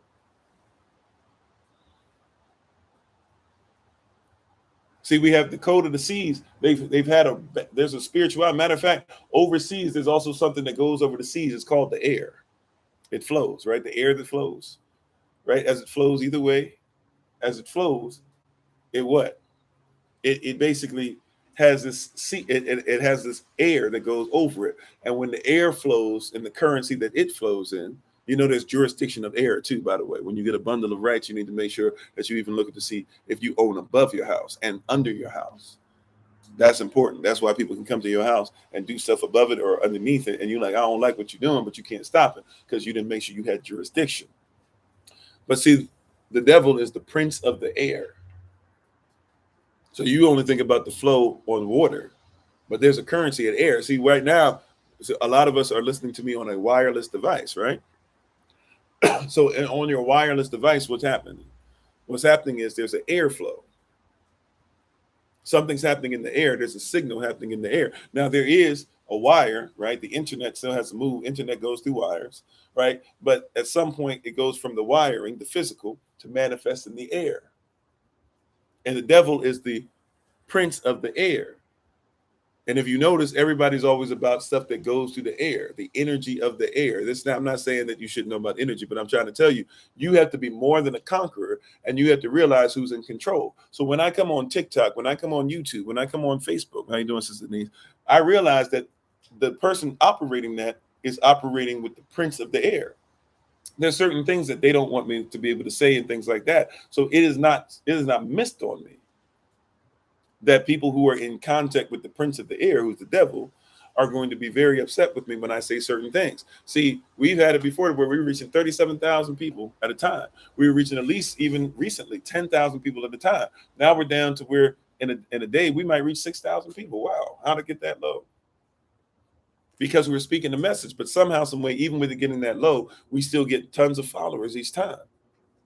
We're somehow still growing, because even though I realize that they're in control, right, I still serve somebody different. I don't need to be in control. I don't need to make sure we're going to viciously attack everybody on TikTok and blah, blah, and on YouTube and on Facebook and on the podcast and on Twitter and on Instagram and all these different platforms. We're going to go to every single place. We're going to make sure that we march and do that. No. They're doing what they're supposed to. They're allowing in this code that flows right over the sea. Right over the sea goes the air. And so the prince of the air. And so as I go from different places, maritime law, I comprehend. They don't want me to say this over here. If I go to China, I comprehend. And so you got to know even how to make sure that the word flows, but the word flows in a way it won't be cut off. See, some of us are stumbling blocks. When you go over into somebody else's territory, you go into somebody else's house, and you start talking about how demonic they are, the flow shuts off. You become a stumbling block. Right? There's no currency there anymore. It has no value anymore. It cannot flow anymore because you started speaking things that have no value in them. That's why we don't cast pearls before swine. That literally in Matthew chapter 7, verse 6 is not saying that pearls are not valuable. It's saying that depending on the environment where you are, the pearl might not be valuable. And thank you for the compliment. Always blessed. Appreciate it. Right? The pearl, depending on where you are, is where the value is, the environment, the culture. See, so if I'm on TikTok, what's more valuable on TikTok? Shaking your behind or speaking Yah's will? So it's a badge of honor for a lot of us to have less followers. Why? Because if we have less followers, we also comprehend that it means that there's only a certain group of people looking for what we're saying. And the kingdom declares, right? The Bible declares there's going to be many people that go through the wide gate, but only a few shall find the gate that's straight and narrow. Only a few are looking for it. So I oftentimes am not, it's surprising to me when we do get something that reaches 1 million people off of one video or something like that. It's oftentimes surprising to me because I'm not looking to do it. That's not what I'm coming here for. I'm not looking for a number.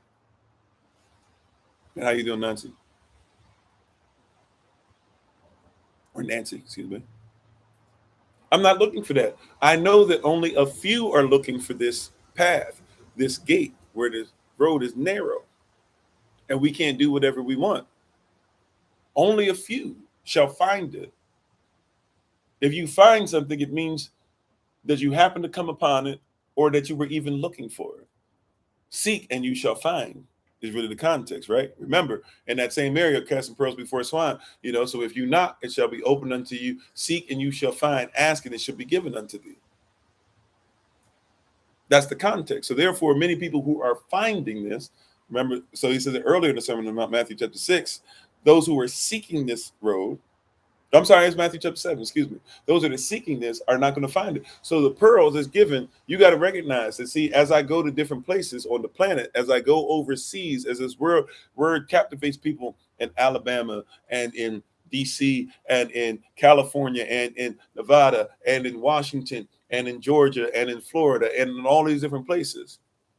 It's not supposed to captivate everybody. That's why I'll tell somebody with the quickness, this word is not for everybody.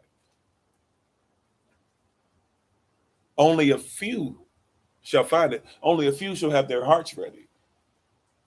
Now, I know this isn't the exact math we can use for this scripture, but really, in a sense, we can think about it as only 1/4 of the people mentioned in Matthew chapter 13, when the seed was thrown out, only 1/4 of them were willing to do the work and were ready to hear and ready to have a heart that was passionate enough about the word that they received so that it could get deep roots and grow 30, 60, and 100-fold. Remember, 1/4 of the people, right?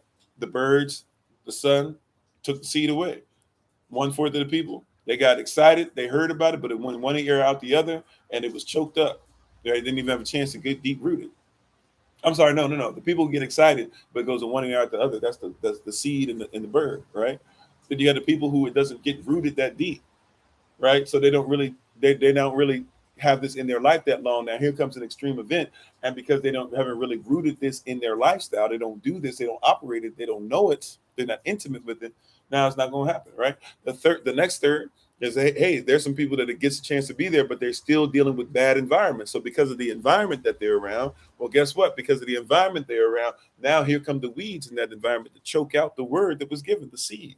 But for those who are ready for it and have an ear to hear, it'll grow 30, 60, and 100-fold.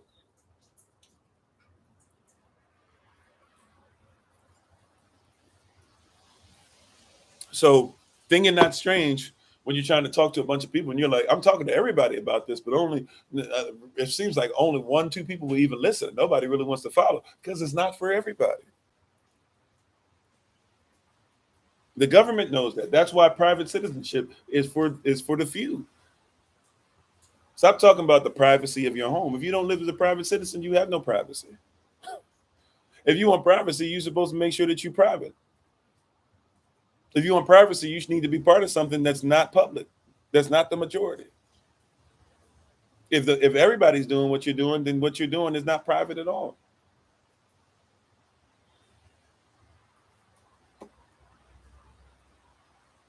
If everything that you're doing is like what everybody else doing, it's not private at all. See, at least in maritime law, they comprehend something called boundaries. At least in they have something called boundaries, and they even have levels of boundaries. If you study maritime law, you'll discover that the further away you get, you're still in law, but when you're in the first zone, you're really dealing with like national law, right? Nation. And when you get a little further, there's some international things that are going to start happening. And then when you get a little further, it's really, really supposed to be international, right? To a certain degree. So you have 3 layers of maritime law. A lot of people don't even know. When you're talking about just boundaries, you got 3 layers. And see, a lot of you have boundaries, don't even have boundaries. And if you do, you don't even have layers. See, the closer somebody gets to me, the more you have to be in my nation to do anything in the jurisdiction. There's certain things, the further you go out, okay, everybody can kind of do some business out there. When you get closer, okay, certain things you can't do unless you're part of the nation, but we'll still let you kind of ride with some of the stuff. But when you get into this closer zone, oh, you got to be part of this country.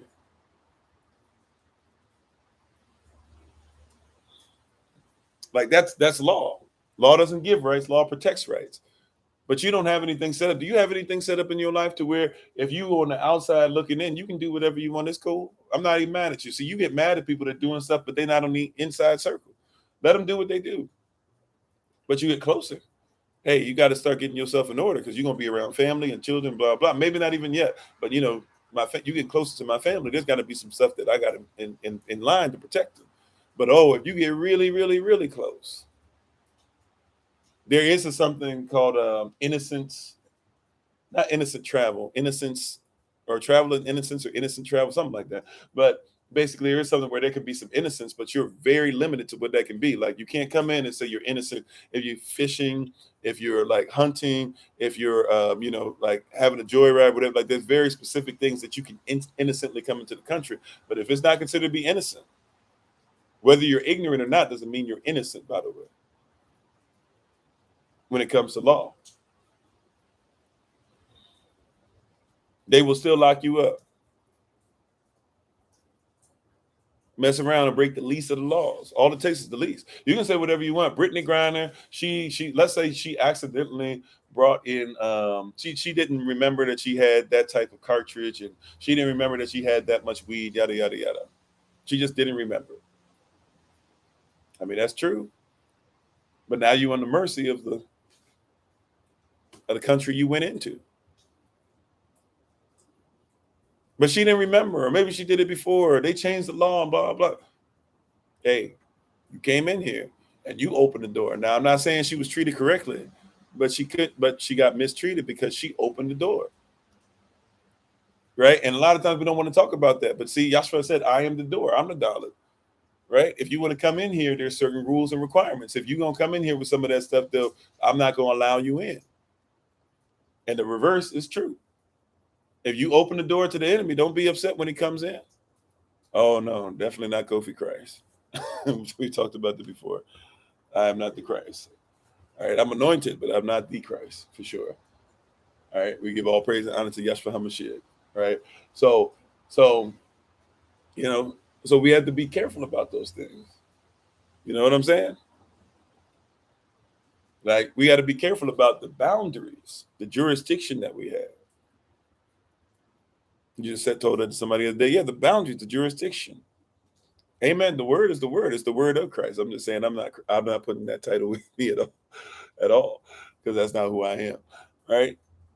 I'm not in control, so I can serve the Christ for sure. But I thank you for the well-meaning spirit behind it. See, so you have to realize, right? And yeah, they traded. We talked about that earlier. They traded her. You know, they traded her. Why? Because she's capital. She's a birth certificate. She's capital. She's a chess piece. They treated her like a chess piece.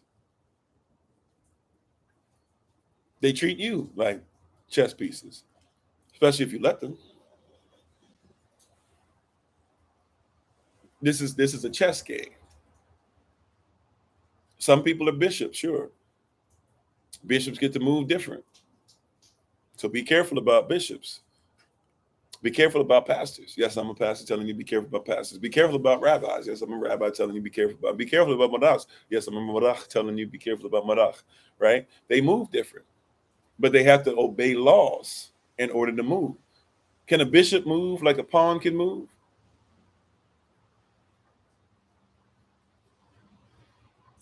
Do you hear what I'm saying?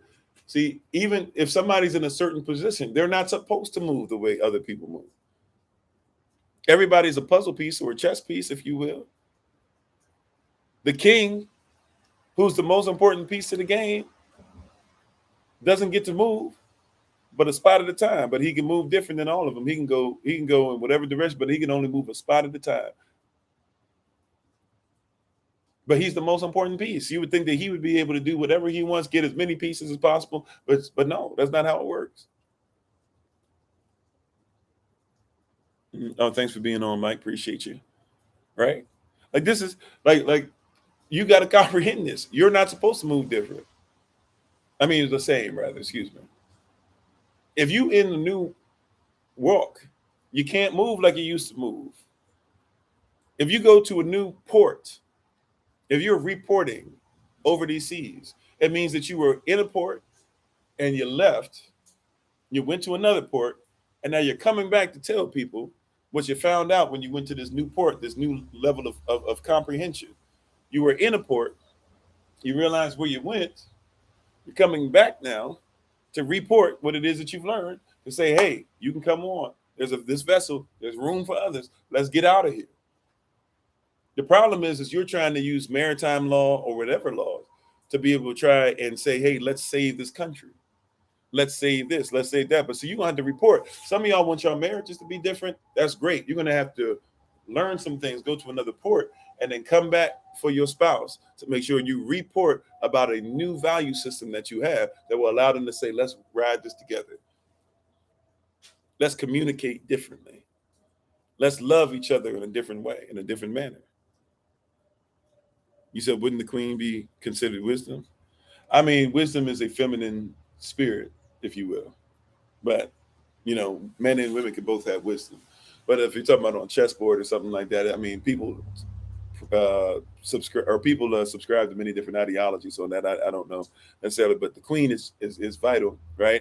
I'm just saying on the board, the way it's set up, the king is there. Remember, see, even when I say the king is there, in our culture, And chess is actually a very African game, believe it or not.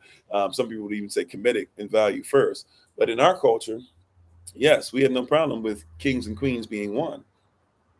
So when the queen can move and go wherever, however she wants, to be able to get a piece at a time, right? The king would be fine with moving just one step at a time, right? But also the queen can't just do whatever she wants, because if she's too close, she might get caught up too, right? See, even the devil comprehends this stuff, and he allows you a certain amount of, I know you don't want to call it grace, so let me call it, he allows a certain leash to be upon that collar, right? And how you doing? Hallelujah. Thanks for being part of the community. You know, watch this. Does the devil care that women show up to church?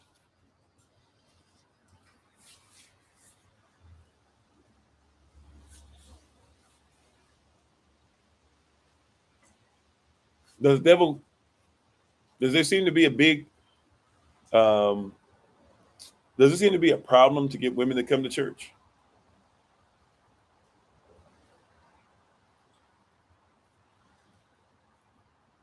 Right. Let's just start. Right. Like our churches are well, I won't say our churches, it's not mine anymore. But the devil doesn't. The devil is not concerned with women coming to church. But you can't find too many churches where, it's 50-50 men and women, or even a majority men and women, or, even sometimes 10% men and 90% women. Can you? I'm not sure, Jay. I didn't mute you, but probably if you were continuing to try and call me the Christ, because that's not who I am, as I said before. So if you can respect that, that's probably what it was. But I'm not sure. I ain't doing. Yeah, devil is after those who piss against the wall. That's who you attack first. That's in your Bible, by the way. I'm not cussing. I'm not cussing. The devil is after your boys.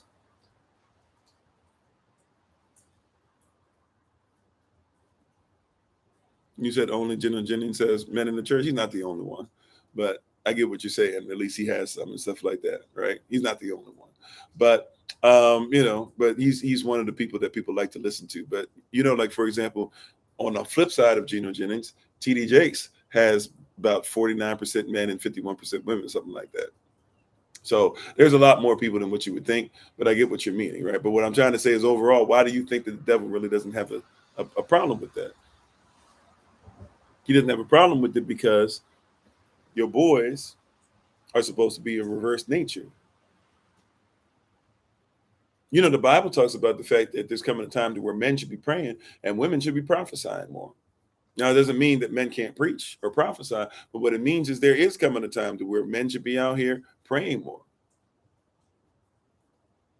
We should be the ones that you see praying and praying and praying and praying and praying and coming to this and coming to that and making sure that we're on the prayer service and making sure we're on early rise of Bible study session and we're asking the questions and we're coming together and we're making sure we're doing the book of Joshua. By the way, the men's meeting going to be on this weekend as well. So hopefully, brothers, you show up again. We had a pretty great turnout last time. We're trying to keep the turnout going. I've been sending out the links to brothers that have been coming on. So prayerfully, y'all will join us when we have our continuing the book of Joshua coming up this Saturday, because it's mandatory for us as brothers to make sure, right? But see, in the code of C's, when you shipped men to different places, you had already emasculated them. How you doing, Brother Kente? So if you already emasculated the brother, and when you ship him and you ship him as property, then it's proper for your property that are males, N-word males, they would have called us, it's proper for them to be emasculated. You said the black moon man is God. Well, I don't worship God. Kemetic people didn't worship gods. They worship Netus. Yoruba people worship Yorijas. We probably should go ahead and make sure we leave that God stuff alone. I don't worship God, right? We operate different. And by the way, women and men. See, men and women don't even operate, even if you're talking about Netus or what you call Kemetic gods or Egyptian gods, they don't even manifest the same way, because in the spirit, these masculine figures can even get masculine figures impregnated. Go look up Horus and what happened with him and his uncle, right? So you got to be careful when we're bringing that stuff in. People don't know the cultural influences going on. When we talk about the black womb man is God, like even in the Bible, there's neither there's no marriage, nor is there being given away in marriage, which means that there's no male nor female. That's why the same father, Abba, who can say that he is your father, right, and says that he can become even your husband, can also be the same father or Abba that says he wants you to suckle from his bosom. See, we're talking about cultural.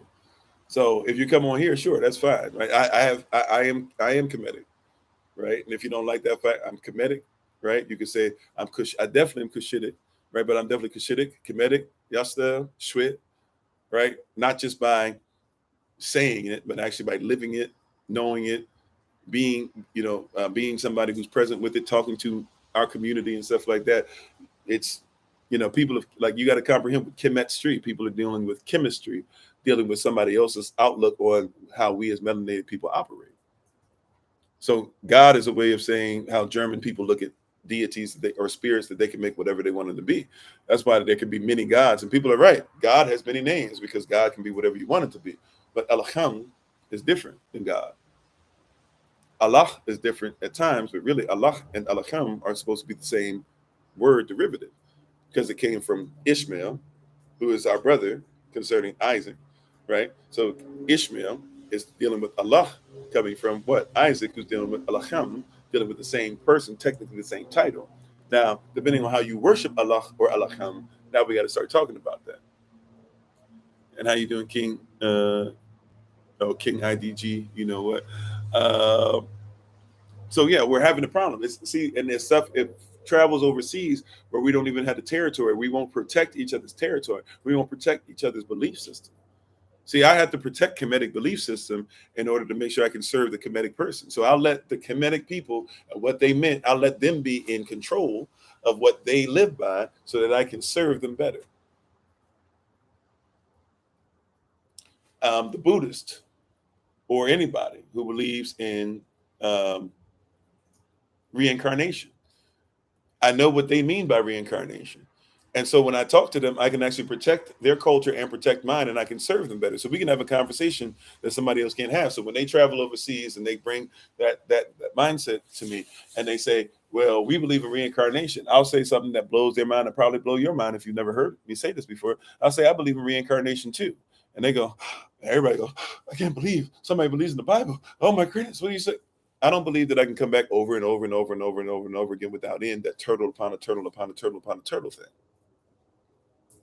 Right? What I'm saying, though, is that Yashua was in the form of Elohim in heaven and found it not robbery. An angel comes down and asks permission from Mariam or Mary. Hey, is it all right if the Messiah, Mashiach comes inside you? She says, sure, no problem. I'm with it. Right? So comes in and now he's what? Reincarnated. You even call him Christ incarnate, don't you? And then he's born. He was incarnate again, reincarnate. And then he's what? He goes down the hill. Reincarnate. He comes back up in another body. They didn't recognize who he was. Reincarnate. He goes up into the heavens, and it describes him as looking different in Revelation chapter 1. When John sees him and he sees that he's grown, but he's in the spirit, and he's gotten older somehow, but at the same time he's in the spirit. And John passes out thinking up the end times is coming because when he returns, it's supposed to be all over. Right. And then you see him come back again. And this time he's got words written upon what he's coming back with that arm. Now, maybe that's not necessarily reincarnate there. Right. So do I believe that I was in the form of Elohim? I came from a spirit of him. He breathed life into me, a soul. I was given this body, but I'm going to leave this body. My soul and my spirit are going to go somewhere else and come back in a glorified body. And that's the body that I'll have till eternity. Yes. So do I believe in your culture? Can I serve you better, have a conversation and say, I get what you mean by reincarnation. We just don't believe it in the same way you do. Absolutely.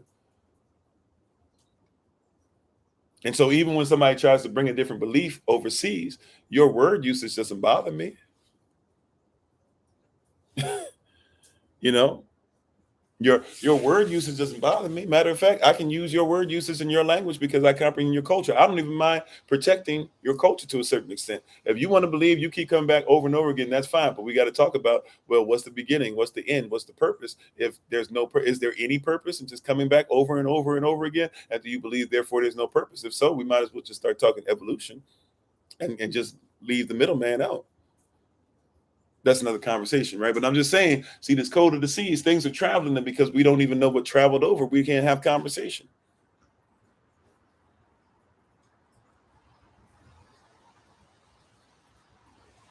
Things are traveling, we can't even have proper conversation. You said, why do I use the Bible for some things and history for others? Because they go together hand in hand. I don't separate them. I use them as a continuous tool. I don't know if that's what I actually do, right? For me, I can't believe in something unless it actually makes sense. Now, I have to explain it a lot because a lot of people mismanage it and aren't using it out of the culture it was given. But going back to emasculation, people that emasculate, yeah, people don't even recognize it. The devil has no problem with emasculation.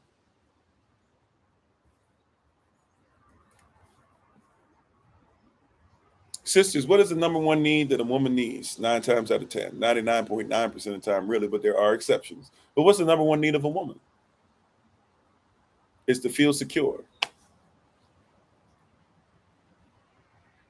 So if I take away what masculinity is, or I define it, whenever it is, as I always define it as being toxic, then your security has become toxic. So therefore, that's why I don't need no man, because I don't need something that's toxic. Every man is toxic. Every man is part of the patriarchy. I'm not saying that there aren't men that we got to deal with and get under control, but if a man's hitting you, that's not masculinity. That's toxicity.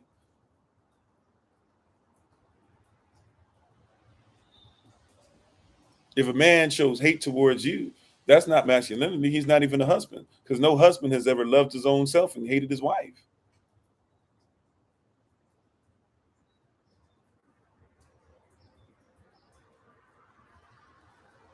You know what I'm saying? Like real, yeah, the real talk. Like we got to study to show ourselves approved, and then bring it before Elohim that we can work this and be workmen that need not be ashamed, rightly dividing the word of truth. See, masculinity is something that's going away, but masculinity means when it goes away, then security goes away.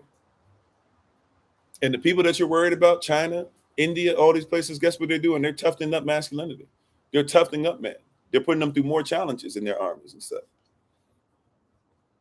I'm not saying women can't fight. I'm saying that men and women fight different, though. You know, we come from people like Gaddafi, who had all women guard to be able to defend him. But don't get it twisted. When it's time for masculine things, he has people do masculine things. And masculine doesn't mean male or female, just like feminine doesn't mean male or female. But things that are masculine, they're starting to be looked at as bad. Meanwhile, the people that have power, all of them share masculinity in common. Because protection is masculine. It's just as necessary as affection. Is that funny enough? Men don't really need to feel secure as much as women, you think? I mean, in essence, men like respect. If we feel respected, we feel like that's all we need to give security. So a man does not feel the need to be as secure, but he needs to be secure. Sure, it's just not his in the six basic human needs. It's not really going to be his number one, right? Really, for a man, like a man actually wants his best to actually be open and open himself up. If he's going to secure you, he needs to be able to open himself up to secure you. But if he's always being pushed to the side, then he's closed up because you're pushing him away. Well, then he can't really secure you. But if you let him get up front, then he feels comfortable now. He feels confident. He feels consistent. He feels like whatever he needs to do, he can open himself up, right? He doesn't mind taking a couple hits to the chest if it means he can knock somebody out, right? You know what I'm saying? That's how we operate when it comes to security. And what's his number two need is actually sex. Because for him, sex is required because sex is one of the places to where he feels like he can be himself. No one's supposed to see his nakedness except his wife.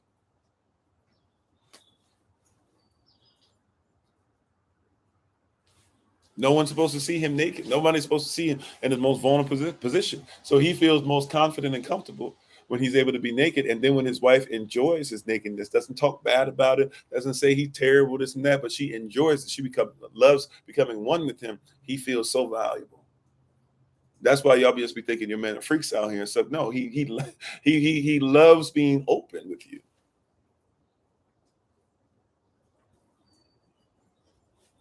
Yeah, to a certain extent, we like danger. I don't think we like danger just for no reason, but we definitely like danger. You know what I'm saying? That's why some men deal with dangerous women. Women that are always getting into fights, and now you got to fight and do this. Sometimes we like that stuff, right? You find it, where you be like, oh, okay, I need a little, sometimes men like a little attitude. A little attitude is sexy, especially if you're defending us. Now you just putting us in situations where I'm fighting every day, and I'm trying to defend you every day. Now I got a little problem, but yeah, I don't mind having, all of us don't. Oh, I know a little something. It's kung fu, not karate. I just found out karate means empty head. I didn't know that, and it didn't mean it originally. I guess before they had it named something else, but I know karate meant empty head, empty your head, and it would be able to fight. Makes a lot of sense. You said by using the books of the Old Testament and New Testament of the Pseudepigrapha. Well, I mean, I don't focus. I focus on, the 66 books, the Apocrypha, the Enoch, Jasher, um, the Chronicles of Noah, things of that nature. I'm not too familiar. I might be saying some of the same things. I'm not too familiar with the word usage. I'll just be honest. How you doing, Dennis? Right. But what I'm trying to say is this, is that you got to get to a place, right, to where you have to get to a place to where you are recognizing, like with the emasculinity thing, being emasculated that has traveled across the seas. That was done purposefully. And it's done purposefully because when there is no masculinity, there is no protection. So now what do we have? We have a very serious thing that travels all over the seas, no matter where our sisters are. We have all these sisters that keep saying that the black man doesn't protect the woman. And we have all these black men that say that the black woman doesn't respect the black man. We have the same argument going on over and over everywhere we go, same argument. And it's because that we don't think about masculinity and femininity, right?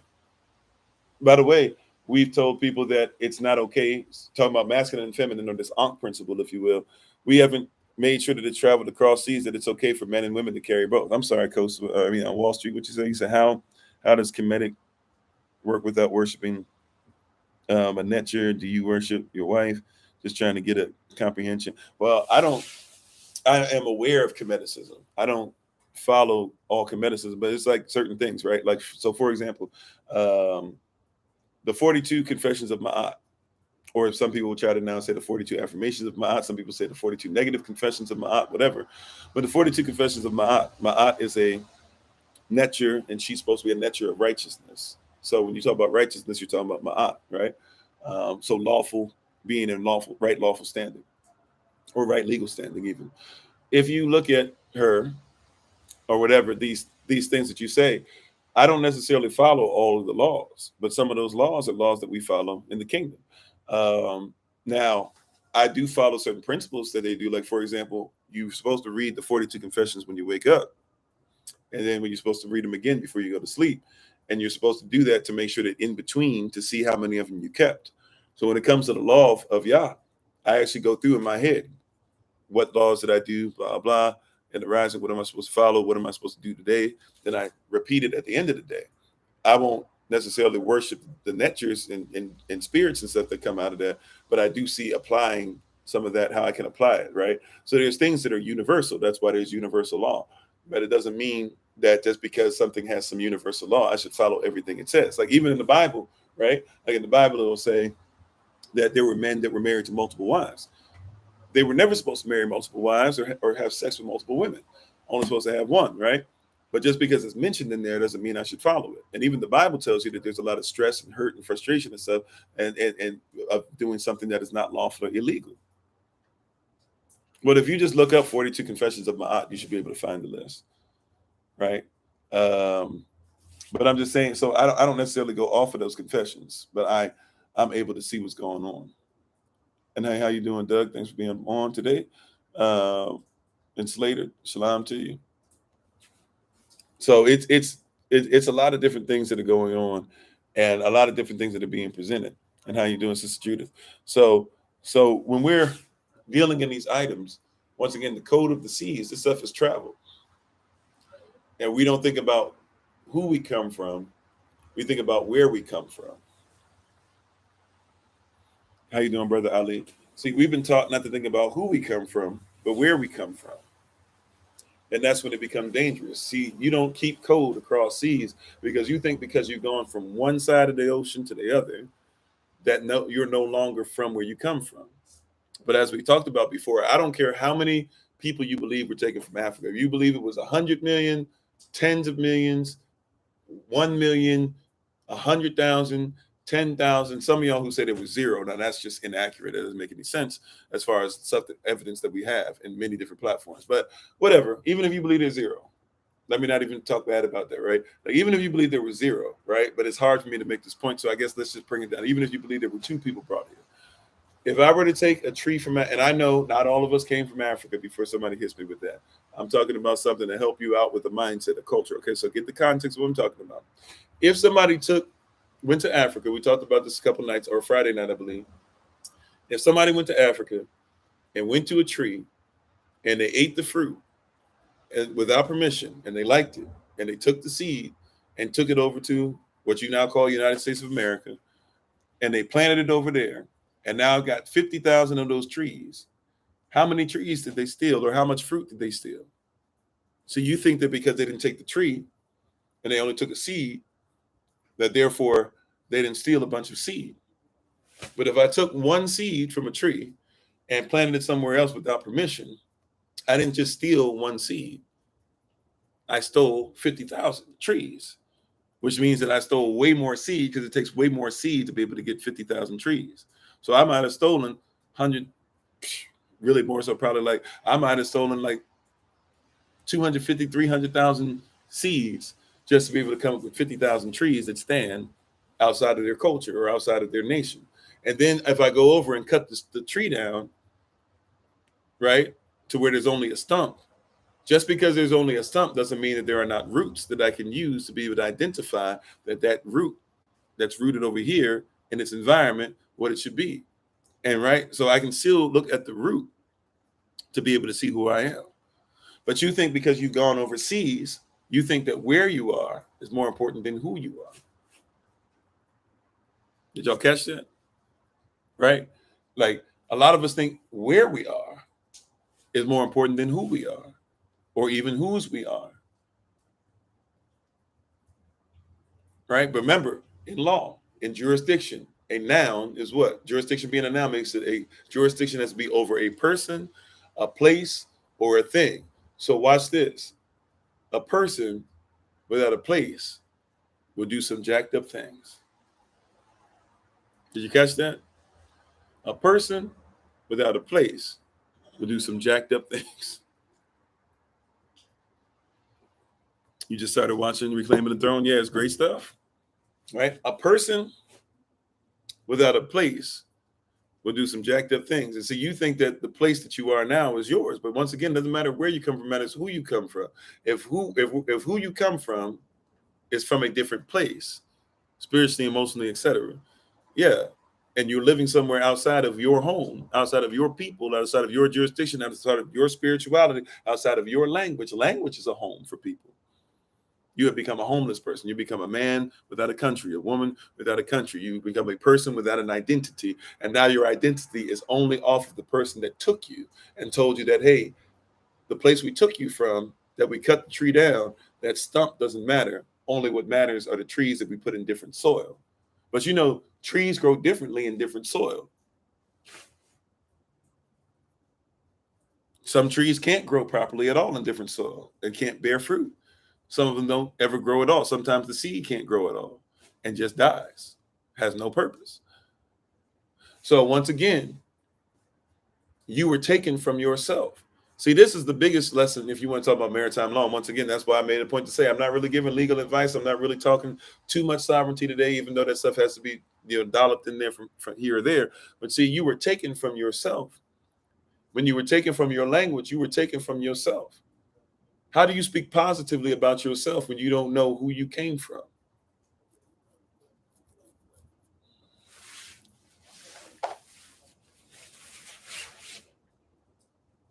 Jordan, you're talking about Maxwell, right? What's that? Well, and Jordan Peterson actually doesn't talk about that a lot at all, talking about the fact we were taken from ourselves. He's always talking about the West, the West, the West. But Maxwell, I don't know if it's the same person I'm talking about. The brother who, I can't remember his book. He talked about the 10,000 hours. If you study something for 10,000 hours, you become an expert at it. Anybody who's done something for 10,000 hours, you become an expert, right? Um, if you look at something that's a lot really deep, a lot of us have not spent 10,000 hours learning about who we are. Hey, how you doing, Vargas? Thanks for being on. A lot of us have not spent 10,000 hours just learning ourselves. People that spend 10,000 hours working for companies and never have learned themselves. That's a problem. Your children have more experience learning algebraic equations than learning themselves. Right? Many of us have never read the 5 love languages. Men are from Mars, women are from Venus. Pursuit of purpose. What every woman wants, what every man needs, the 6 basic human needs, things that help us. You weren't able to find the podcast? Okay, well, it's on Podbean, and you should be able to type up the Kofi Ofori podcast. Maybe put in hashtag find Kofi, and you should be able to find something. You said you 10,000 hours and counted. Okay, praise Yah. Hallelujah. Right? But see, a lot of us have spent more time in the system. You were born, some of you were born and didn't even have a chance to eat of your own people. Physically, literally. They said, we're going to cut off the umbilical cord. We're going to have you not eat from the placenta because you're supposed to eat from the placenta until the umbilical cord falls off. Have you noticed that the umbilical cord is hard to cut? It's hard to cut because it's not supposed to be cut. It's supposed to fall off. And now you have this woman, especially if it's her first time giving birth, who may not be having milk flowing yet, and definitely hasn't been taught about citrus and stuff to help her to make sure the milk starts flowing. So now all of a sudden, she's only got that little colostrum that comes out, and they tell you, either being ignorant or sometimes just trying to keep your placenta for themselves to be able to make money off of it. They go, oh, okay, you're not giving enough milk. If you don't give milk in this much time, we just have to get the baby formula. And you start giving the baby formula, which cuts the baby off from self, and formula that's not even designed for the baby. But this thing has traveled. See, it's not just the stuff we talk about that's traveling that's the problem. This stuff has traveled to the point to where you don't even recognize that that's problematic. You give birth to babies being fed drugs, which means your baby is drugged and you're drugged when you give birth. How in the world are y'all going to have a connection during birth when y'all both are smacked out your mind?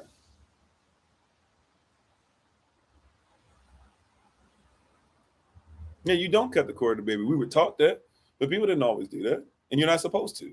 The umbilical cord is supposed to come out by itself. That's why you call it the afterbirth, after the baby's birth, right? Which is a nautical term too, which is an admiralty term too. But after the baby's birth, then comes a placenta, the afterbirth, and then they're supposed to stay connected, and you're supposed to even kind of treat the afterbirth a little bit, as nasty as it might sound to you. You're supposed to try and treat it a little bit to make sure it still keeps feeding the baby, keeps feeding the baby, keeps feeding the baby, right? Or you could just let it roll how it naturally does. It probably will still keep feeding the baby, but it'll keep giving nutrients. And then once it begins to fall off, then the baby, by then, mom should not just have colostrum, but she should have milk flowing, right? And the baby's been practicing enough, so by the time the milk flows, it's making a transition from eating only off of mom from inside, right, from the navel, to now all of a sudden it's eating from mom, not only from the navel only, but it's also eating from mom, right, out of the milk. It's a transitional period. But the goal was to cut you off. And in a sense, you were birthed somewhere different. You were supposed to be ported somewhere, but they reported you. There's a spirit behind it. You can't talk about sovereignty or law without developing a spiritual acumen. Right? By the way, you're not supposed to give birth laying down, ladies. That's why your spines be hurting and you get messed up, and some of you still never recover and still got sciatic nerve issues and all that stuff. Because you weren't supposed to be on your back. You were supposed to be sitting straight up. Matter of fact, the way you use the restroom, you're supposed to put your knees up while you use the restroom, right? The same way they do if you go to a lot of, like if you go to China, if you go to Japan, if you go to certain Asian countries, and some other countries too, but for the most part, Asian countries, and you'll see that everybody kind of has like what looks like a urinal that's on the ground, and they'll squat over it. Now, because they've gotten, into Eurocentric values, they have toilets too, but a lot of them still have it to where, like you squat down. Matter of fact, it was brought to my attention a couple of days ago. I didn't know this, but you go to certain places, even in Swiss and stuff like that, in Europe, and they have holes in the ground. They don't even have toilets in the stuff. You might have them in your homes, but you don't have them in certain stores. They just like go in there, squat, do what you got to do, and roll out. You know what I'm saying? It's kind of a chamber pop mentality mixed with the stuff now. See how culture starts working. But these people knew this. And you use the same muscles that you give birth to be able to deliver a baby. That's why when you give birth to a baby, the fecal matter, it's a little bit of fecal matter supposed to come out and hit your baby. When it hits your baby, when it comes out, your baby's immune system immediately responds. Hey, we got to do something. I don't know what this stuff is, but it's not supposed to be touching me. And it starts working and working and working. That's why you have babies sometimes with poor immune systems. Now, on top of that, they give them Motrin and stuff. Well, they stopped doing that, thank y'all, for the most part. But they would give them Motrin and do all this stuff. Now you're cutting it off, and they're getting seizures, and you're not letting them get fevers. They're supposed to get fevers because their immune system is working. As long as the fever isn't 108, a baby can have a temperature of 104, 105 even. As long as the baby is moving, everything's fine. If that baby has a fever and it's not moving, now we got a problem. You see that? But they separated so much from self. Matter of fact, there used to be something called a birthing stool. You can look it up. What is a birthing stool? A birthing stool it looks almost like a toilet top, and the sister would sit on the birthing stool. She'll be able to lift her feet up, and then the baby would be able to come through what you think of as like the seat of the commode, and they would be able to come through, and somebody would be able to catch them or whatever. That's why a lot of sisters now, they have their birth in bathtubs, so they have their birth in some kind of water, and the baby comes out while they're sitting in that position.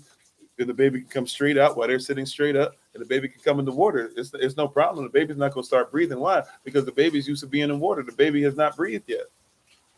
So you have them born in the water. You make sure the lights are off, all that stuff. You bring them up because the babies are having vision problems now because you having them born in bright lights. See, these are things that we're separated from. It doesn't make sense. Some of these babies are wearing glasses because as soon as they came out, you put light directly in their pupil. You messed them up, and we didn't know it. Really, you didn't mess them up. The oppressor did. But since we allow the oppressor to still make decisions for us, we just go by what they say. It wasn't that long ago that a baby was considered to be a baby. Now a baby is a fetus. And now they're trying to do stuff to where, a baby can be born, and after they're born, they could abort a baby. And they use the baby's parts. You said, what about cutting the baby's first hair? I don't do anything with that. I don't even really know about that culture. If they do that, I guess I didn't even know. I guess that's something that's done probably for lab work, but I've never seen that up close. And I've been in a few births. I haven't seen that. So, but once again, as Malcolm X taught us, if you have to go to your oppressor, if you have to go to the person who's taken admiralty law and made it federal law now, if you have to go to the oppressor to make sure that you can do what you're supposed to do, you're in bad shape. Thank you always, Buzz. Appreciate it. See, we don't recognize how culture works. We don't know how to protect our culture. We don't know how to let something be somebody else's culture and respect it. Like, one of the reasons why women give birth on their back is because there was a king who liked to be able to, who was had a weird sexual perversion or whatever that he was into, a kink or whatever you call it. And he liked to see women give birth. So he had them lay on their back so he could see it. Culture. But somebody tells you, oh, it's medical. See, that's why I was talking about yesterday when people were getting upset and irritated yesterday. That's why I was trying to tell people, you're saying all this stuff about this, that, and the third, and it's like you don't recognize this as culture.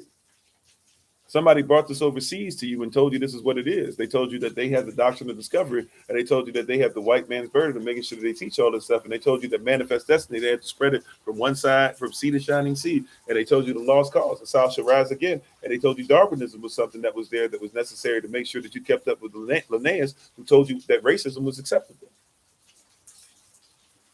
You said, what about circumcision? You don't agree with it? Well, I mean, that's fine. Circumcision is something that's there for those who it is something that's lawful. There are people that decide not to get it, and it is something that does help as far as group. I hate to use that term. I can't use that term. Hold on. As far as there are people. There are people who would say, "Oh, that you can't feel things. You're not sensitive. This and that, or whatever." Where there are a lot of circumcised men that will say that actually is not the case. There's actually a lot of people who haven't been circumcised that say that they don't feel as much because of the extra flesh. But it's just a way of our culture saying that we are willing to take off the flesh. We're not supposed to walk by the flesh. We walk after the spirit. So it's a way of us saying that. But even if you don't get it, the circumcision of the heart, at the end of the day, is still there. It gives it a cleanliness appearance as well. Remember, to be clean is to be legal or to be lawful. So there's different reasons. And even when people would be defeated, Israelites, as much as you might think that this is really, some of you would use the term barbaric, even though barbaric doesn't mean what we think it does. But after some wars and battles, Israelites, especially if you were talking trash about the Most High, they would actually take your foreskin, cut it off, and throw it to the ground. So, I mean, it was a big deal. But, to each their own. We praise y'all for grace, because some people are going to do what they do. But the grace is supposed to be the Most High himself. And, everybody gets to make a decision. At the end of the day, you do what you got to do.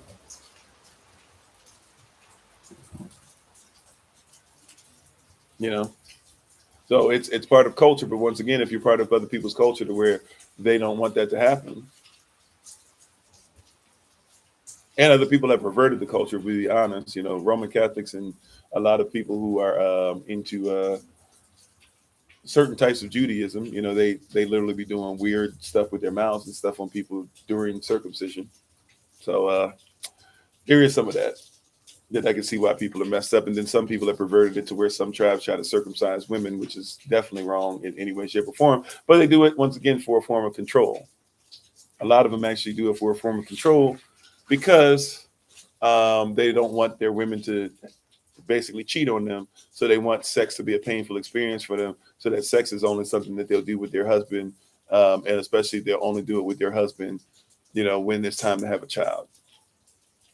So it's a way of control. So once again, you can't control what you can serve. You can't control what you serve. You can't serve what you control. If men are out here, forcing women to now think that's okay in certain tribes to do to each other, yeah, that's wrong. You said we are all controlled by something evil. That depends on what you give yourself to.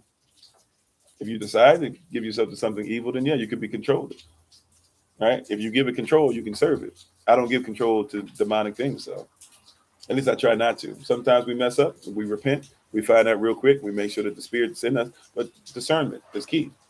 Even no matter how much code of the seas and how much things have traveled and how many laws there are out there and all this different stuff that's been there, do you have the ability to discern? Yeah, we don't have to claim that. You don't have to claim that. If you want to be controlled, you can be. Or what we're born into? Well, we're born into sin, but sin means to miss the mark. But when we become people who have the right to free will to be able to do whatever we want, we can stay in sin or we can get out. Right? Like I talk about the curses. No problem.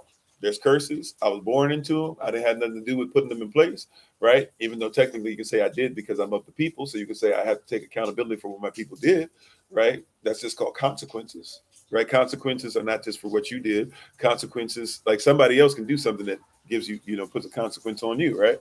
But at the same time, I don't have to focus in that. I can also say, well, Deuteronomy 28, 1-14 is something that can be upon me too, which can affect my family positively as well, which can affect my community positively as well. Right? So we all have a choice. Choices have been made that have affected us, but we also have choices that we can make that can affect others positively as well. Or we can keep making the same negative choices and dealing with the same negative consequences.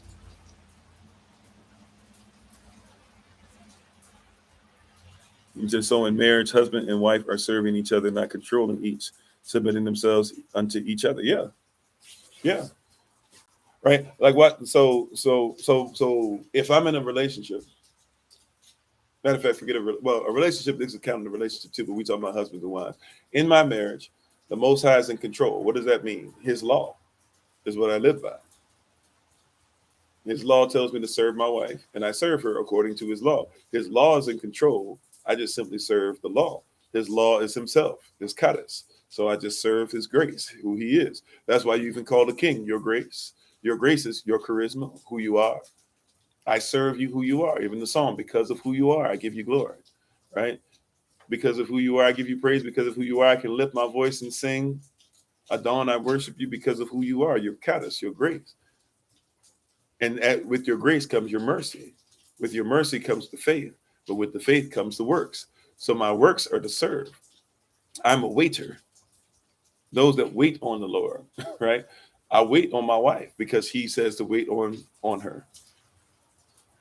So I don't control my wife. What has happened, though, is because I serve my wife and I serve her well, she'll also look at that service and she'll say, wow, you know what? He serves me well. You know what? I need to figure out how to be controlled by what he's controlled by. Right? I'm not in control. I'm under control, if you will. If you can say I'm in control, I'm in the one who controls me, just like he's inside of me.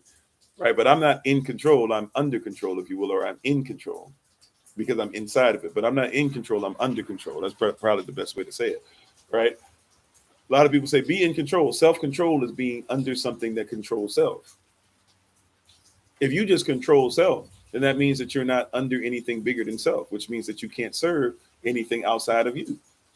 And this is why a lot of men and women have a problem. A lot of people have a problem when we talk about self-control because your mindset is you think that self-control is you deem whatever it is that you do valuable and you want everybody else to live by your value system. Problem with that is that everything that you ever gotten, anything that's inside you as far as, well, I won't say anything, but a lot of the things that are inside you, they came from a reference point. Your pain is even referred pain, as we talked about Shabbat Shalom podcast, right? Or the Kofi 40 podcast, Shabbat Shalom service, right? Your pain is referred pain. Somebody referred that pain to you. How you deal with your pain is what you got from somebody else. Should I go to the doctor? Right? You said that's actually like taking control like a dictator. Well, a lot of people take control. Once again, you control. So I take it. But to take it means I have to steal it. Anything that's given to me is something that's mine. Anything that's taken, I stole it. That's why people are real quick. You hear some people real quick to say, "Oh, you know, this is what such and such did, or this person stole, or you guys are just mad because we conquered you." Yeah, conquerors steal. That's why you have to be more than a conqueror. If you act like a conqueror, you'll end up acting like them. And we'll have all that information, especially if you're on TikTok. Even though there's a lot of rain, so I don't know how much of the music you'll hear today, but we play some music at the end, and then we let you guys, kind of look at some things that are coming up. So the podcast information will be up soon, as there's a lot of information, class information, etc. But yeah, so we have to realize that we're in a situation where this thing has traveled with us, and this enslavement mentality now is not even just being a slave, but you're enslaved, inwardly even slaves, right? Play on words, you're even enslaved. You could be empowered, but you've been enslaved. So like you have this weird inquisition about things that's not about coming from a place of power. What is power? Once again, the power code is precise, obscurity, wielding, eloquent, reserve.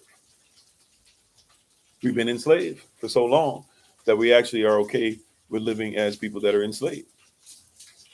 So the enslaved person, the house Negro especially, the closer you get to massa, you start thinking that if you could get some of what massa has and still lift up massa, then everything will be all right. So Sambo comes upon thee, and you start trying to wreak havoc on your people. Okay, Elians, you be safe out there. Right? You begun to wreak havoc upon your people because you think that you need to control them. See, a lot of the people that are out that have great minds, where they start messing up is when they want to control you. People want you to bow down to them rather than bow down to the king. That's when we start having some of these issues. Right? That's why I tell people, look, I'm not trying to be right. I'm trying to be righteous.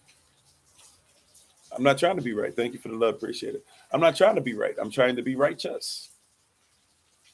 I don't need to win an argument. I'd like for you to live your greatest life. And it's not according to my standard. I don't live by my own standard. See, this is what I'm trying to say. People are like, where did you get this? Or people are asked, where did you get wisdom from? Or where did you study? Or where did you get? Look, the culture of this has to do with something that's bigger than myself. This is not my wisdom. This is not my righteousness. My righteousness is as filthy rags. Forgive me, TikTok, I'm about to disappear for a second.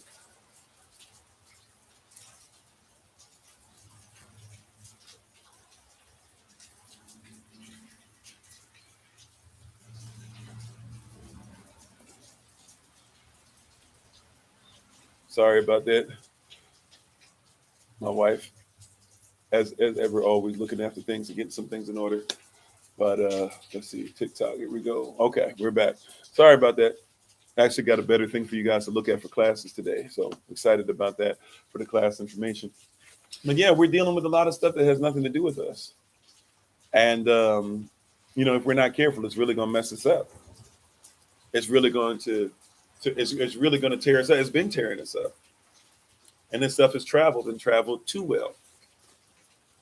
Right? It's traveled too well. But you can't control. And this is the problem that people are having, is that we've started putting a standard of control that's greater than the control of the world. And that's what's bothering people. That's really what's messing with people, is we have a standard of control now that's greater than any standard the world can use against us. And the world has to bow down to it because we're being lawful. See, before we were talking about give us freedom with no law. Before we were saying leave us alone, no law. Now we're lawful. We know the code. And this code of the seas, we're starting to be able to even backtrack, because now we're looking at where did it come from? Where did it travel from? Who were we over here? Who were we over there? Who were you over here? Who were you over there? Why is it so easy for you to make a subject of things? What is Washington, D.C.? Oh, we found that it's not even a real territory anymore, and Congress has no power outside of it, but it has no power outside of Congress. And we found out that, 28 USC 300215A.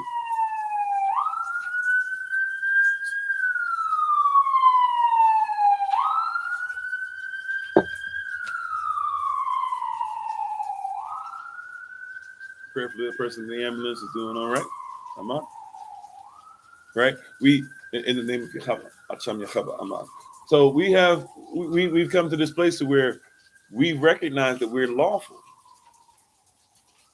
They haven't captured our mind. Remember, they said in Willie Lynch letter, we want to take the body. We want to keep the body, but take the mind. Keep the body functioning, but make sure they have no mind, no pneuma, no spirits, no tangible evidence of where they come from.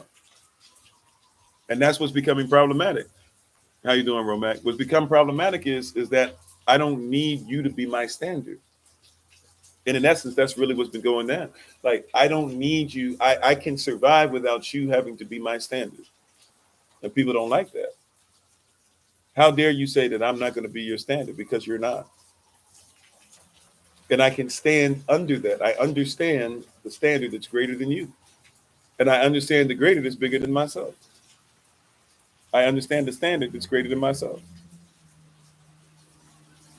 Right? There's a standard that's greater than myself. See, once you catch this, don't settle for just I want to know things. Settle for I want to be under something that causes me to always go into something greater than myself. That's why you can find unknowns. I didn't start finding the known unknowns until I said somebody has to know more than me. And I live by that. There has to be something out there that's greater than me always. And when I say that, when I find that out, now I have to learn what's greater. It's like I talk about a lot of times how if I go back to certain places I grew up, some of the same people that were on the streets are doing the same stuff they were doing on the streets back then. They still on the same corner. They still singing the same songs. They still selling the same singles, right? And they look great for the corner. Don't get it twisted. They fresh. Somehow, some way, they got the newest Jordans. Somehow, some way, they got the best jerseys. Somehow, some way, they still wearing the hat where the brim is still, the rim is still, straight, and it still got the sticker on it, and all that stuff sometimes got the price tag on it. They look great on the court. They look great for that arena. I might not look as great in that area. For real, for real. I might not look as great as they do. I don't look like I belong there anymore. I used to try, but I don't look like I belong there. I never really did, in all honesty. But, I don't look like I even belong there. However, if I go to that same brother, I say, hey, man, it's nice to see you again. You want to go out to eat somewhere?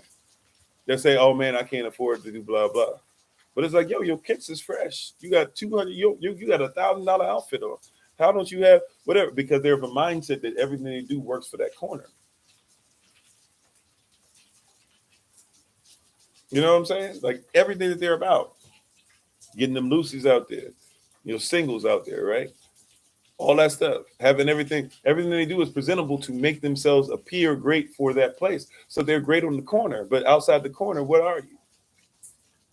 And a lot of us people, we have that same mentality. We brought that from other people who have shifted us so much, and they've taken you away from who you are so much that you are literally looking for where you are rather than know who you are. So you think that if you can control a street corner, hear me and hear me well, because there's somebody listening right now that's still dabbling with people or dabbling in them streets themselves, right? Hear me and hear me well. The street corner, the street that you're on, the city that you're in, the plantation that you want to be over.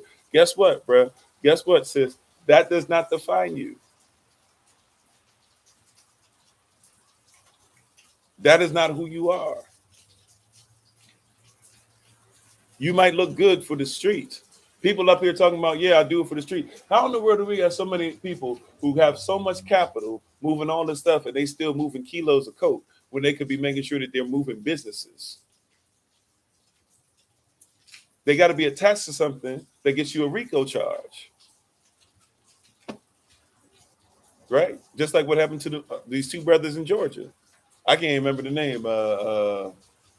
Young Thug was one of them, and who's the other one? I can't remember. Or not Young Thug. Was it what's the cat's name? They got caught up on the Georgia RICO charge because Georgia has a RICO charge for itself. Young Gunna and who was the other one? Was it Young Thug? I don't even know. I can't keep up. Right? Right. But here you are. Like you got all this opportunity. It was okay. You have all this opportunity to move business, but you're trying to move kilos.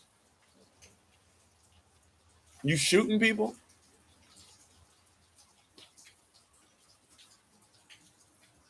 Right? Because you still think it's more important. You never left the corner. It's not important where you're from as much as who you're from. Now, if who you're from has ownership over where you're from, then you need to figure out how to make that happen. And they had every opportunity, including even right before everything happened. They could have started getting their lives together. They probably still would have got caught up on a RICO charge, but they kept on going after this. But remember, they went on on a podcast, and the brother who had been in prison was telling them like, "Yo, you think this stuff is cool and this and that or whatever? When you get to prison, I'm telling you, like, it's not going to be all the stuff that you think it is." Right? So hear me, young brother, young sister who's listening to this. Right? Parent over the person yourself. Person who glorifies that stuff still and sitting up there, trying to make an excuse for WAP and all that stuff to be out and trying to make an excuse for us to say these B's ain't loyal or these, what is it? These girls, these B's, these H's aren't loyal, something like that, whatever it is, making an excuse for all that stuff. Trying to say it's okay for Beyonce to be talking about church girl and all that stuff. Be aware of who it is that you think represents you. Be aware. This stuff is not cool.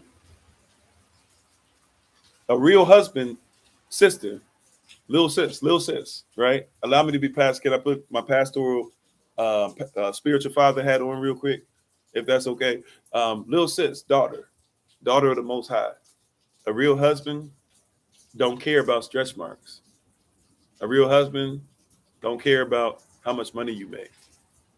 A real husband doesn't care about if you a boss.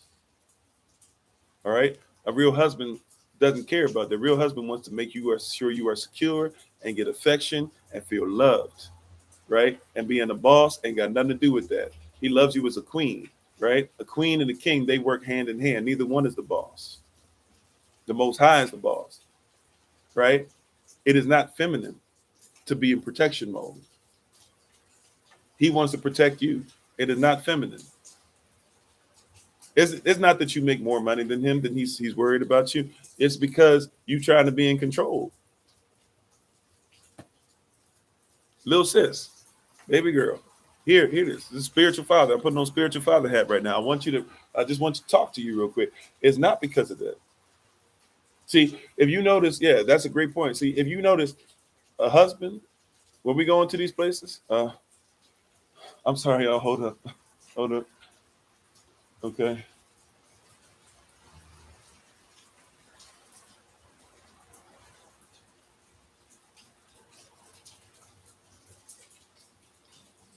Okay, sorry about that. Uh, Wait for TikTok to come back up. TikTok to come back up. Okay, sorry about that. Where was that? So, real husband. If you notice, um, a man can go into a fast food. A husband will go into a fast food restaurant and not care if you're working on fries. He's gonna still try to get the number,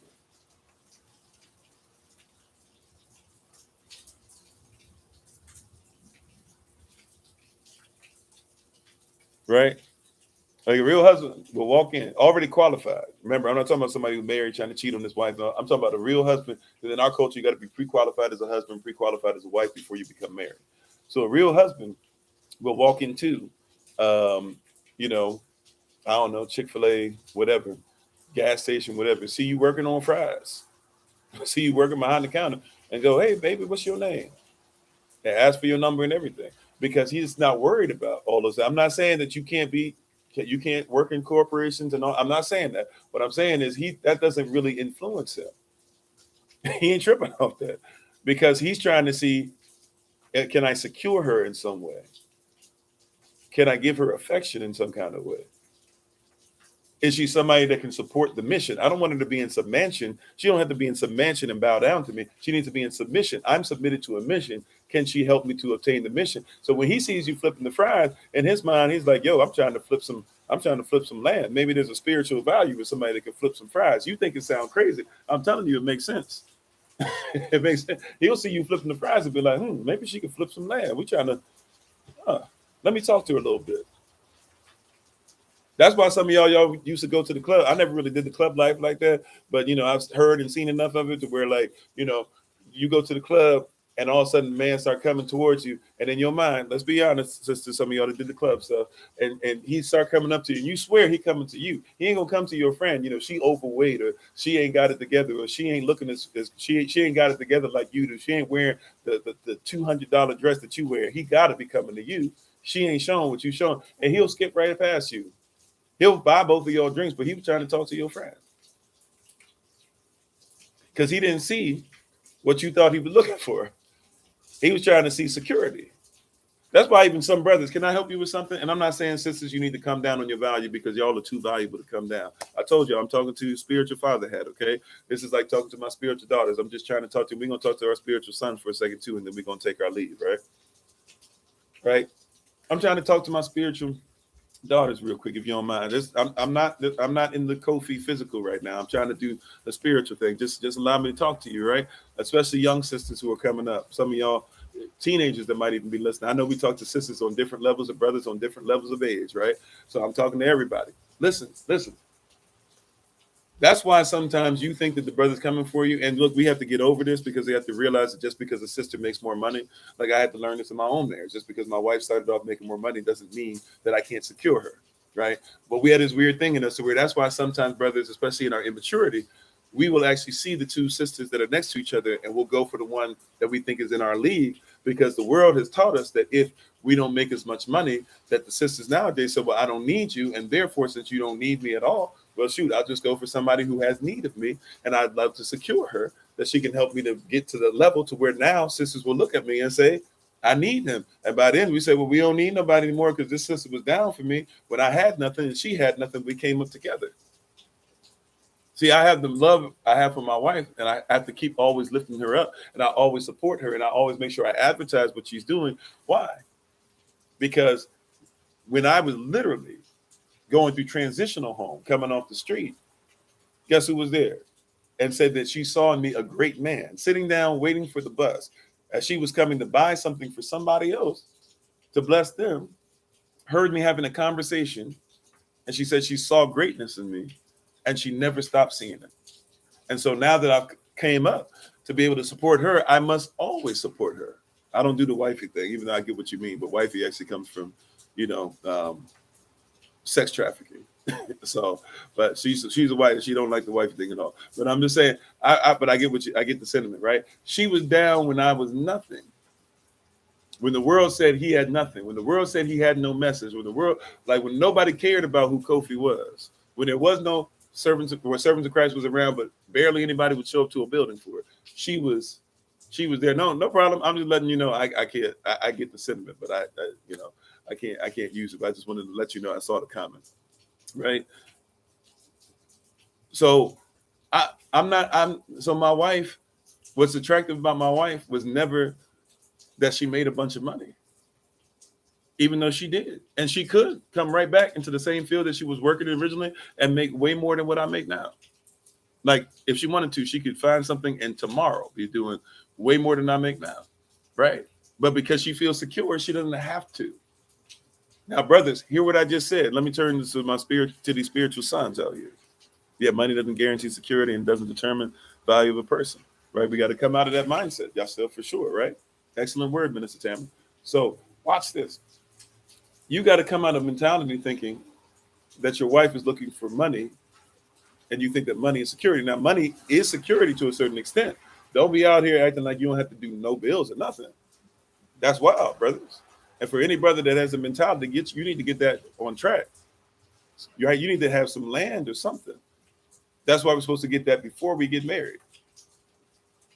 And it's actually easier to get it before, because if you get it before, you don't have any bills for more than one person. That's why when we train our sons, we train them from birth to become kings, to become husbands, to become fathers, to become adult men in the word of Yah, and to be give them their inheritance. We're supposed to give you an inheritance as a son and say, go out there and make me proud from what I taught you. So, brothers, security does not always mean money, but even when it comes to money, what are you doing to make sure while you're by yourself? See, some of us trying to learn this now, and it's not too little too late, but man, it's a lot harder than if we had it together. Right? And thank you for the likes, appreciate it. And thank you for taking note, babe, or no notice, right? So your wife, or a real wife, right? Even if she's not your wife yet, she's not looking just for material. When she says, watch this, when she says, you don't love me anymore, right? When she says, you don't love me anymore, you have this mindset of somebody else who was controlling you all around the seas. And you have this mindset that says, oh, okay, well, she's saying that I don't do that. No, she's saying that when we got together, you used to do this and you used to do this. Love is an action. She's talking about your actions used to make me feel secure. Now you got certain things. And because you got certain things, you don't make time to give me those same actions. In your mind, you say, well, that's messed up. I go and do this. I work. I make the money. I blah, blah. She's saying it's not even about that right now. I don't feel secure. Where's my time that you used to give me? Where are those conversations at to where you would stay on the phone? And I know I wasn't even talking about anything, but you would stay on the phone just because you wanted to make sure that you knew that you loved, that I was loved by you.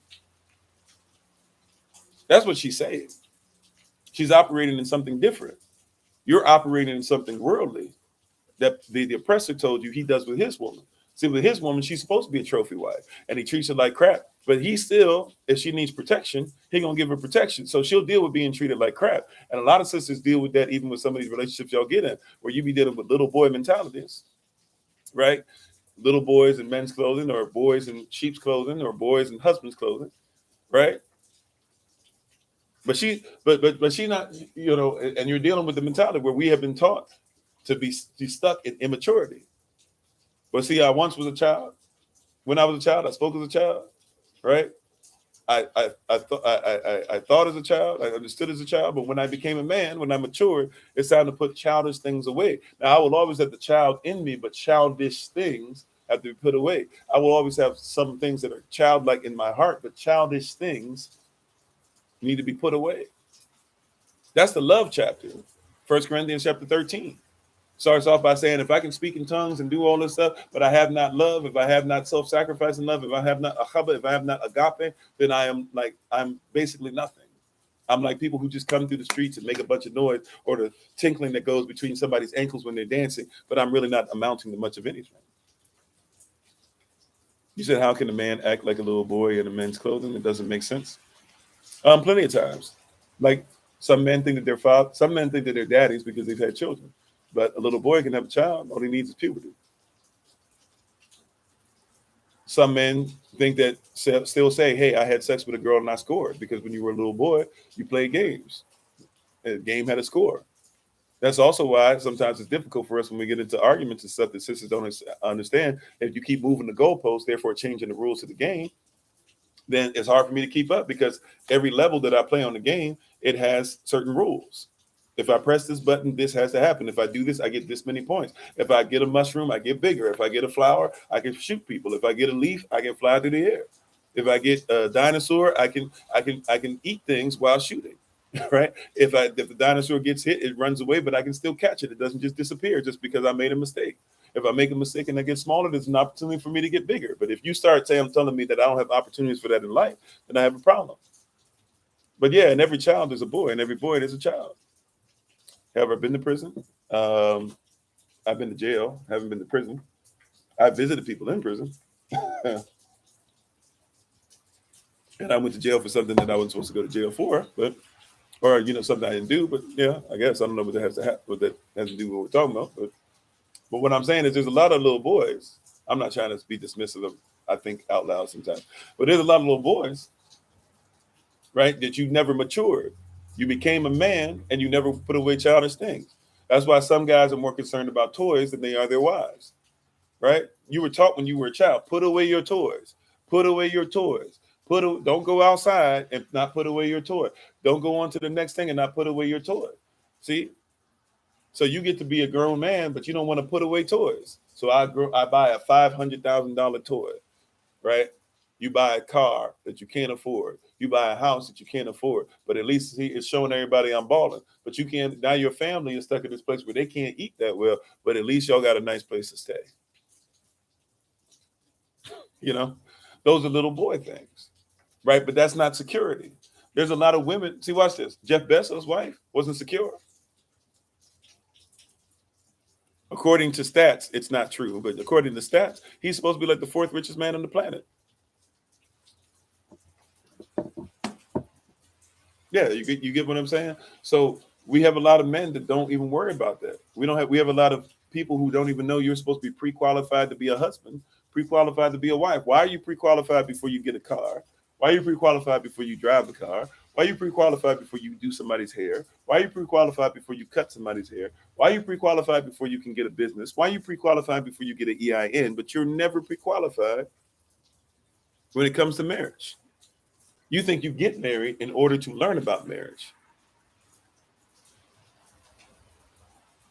You said big balling and more is childish. No, you can be somebody who balling, but I'm saying, can you afford to? Even Yashfest says consider the cost. Right? Watch this. Is Tom Brady in our culture? See, in Eurocentric culture, he's all that. But Tom Brady, is he a man or is he a boy?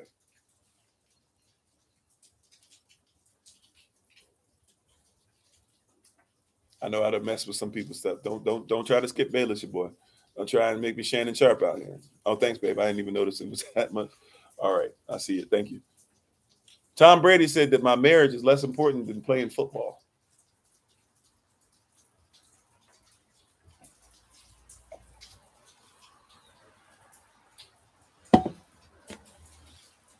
Where I come from, that little boys say that. Come on, I want to go to the store. Go to the store with your friends. I want to stay out here and play with my friends. See, and he's got a what, $300 million or something like that, something crazy. Got like a $300 million contract waiting on him from Fox Sports to just sit down and talk sports. Could have kept his marriage. Wasn't that important? Wasn't that important to him? Yeah, he could play football, and yes, he's making a lot of money and all this stuff or whatever. Yes, he was able to make it to the playoffs, even though he didn't go that far and they lost yesterday or whatever it was, I think, to the Cowboys, right? But he's still a boy. And you think because he's rich, right? Once again, great example. Giselle, as rich as Tom Brady is, his wife makes way more money than he makes.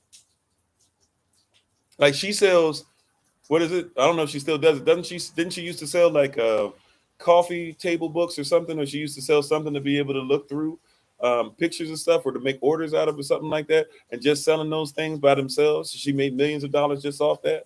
She's supposed to be a model. I saw her for the first time. I mean, she's not my cup of tea or whatever, but the models aren't really based off of our people or whatever, what they look like. And how you doing, Bishop John? Right? But she makes more money. She didn't care about all that.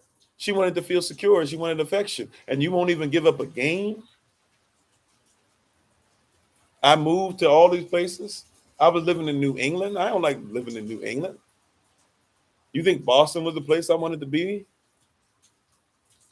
Okay, fine. You gave me Florida for a couple of years, but hey, this was just supposed to be 1 year. You won the Super Bowl. You said you were coming back. Okay, now you gave you extra year. You said you're done after this. Now, as soon as you finish, you're like, okay, I'm not going to do this or whatever, because now I got to be a husband at home, and I don't want to really learn how to give you affection and stuff. Hey, this stuff is more important to me. I'm going to go ahead and do that. And look, I don't know all the ins and outs, but I'm just saying we uplift these people. Y'all have to look at these people as gods.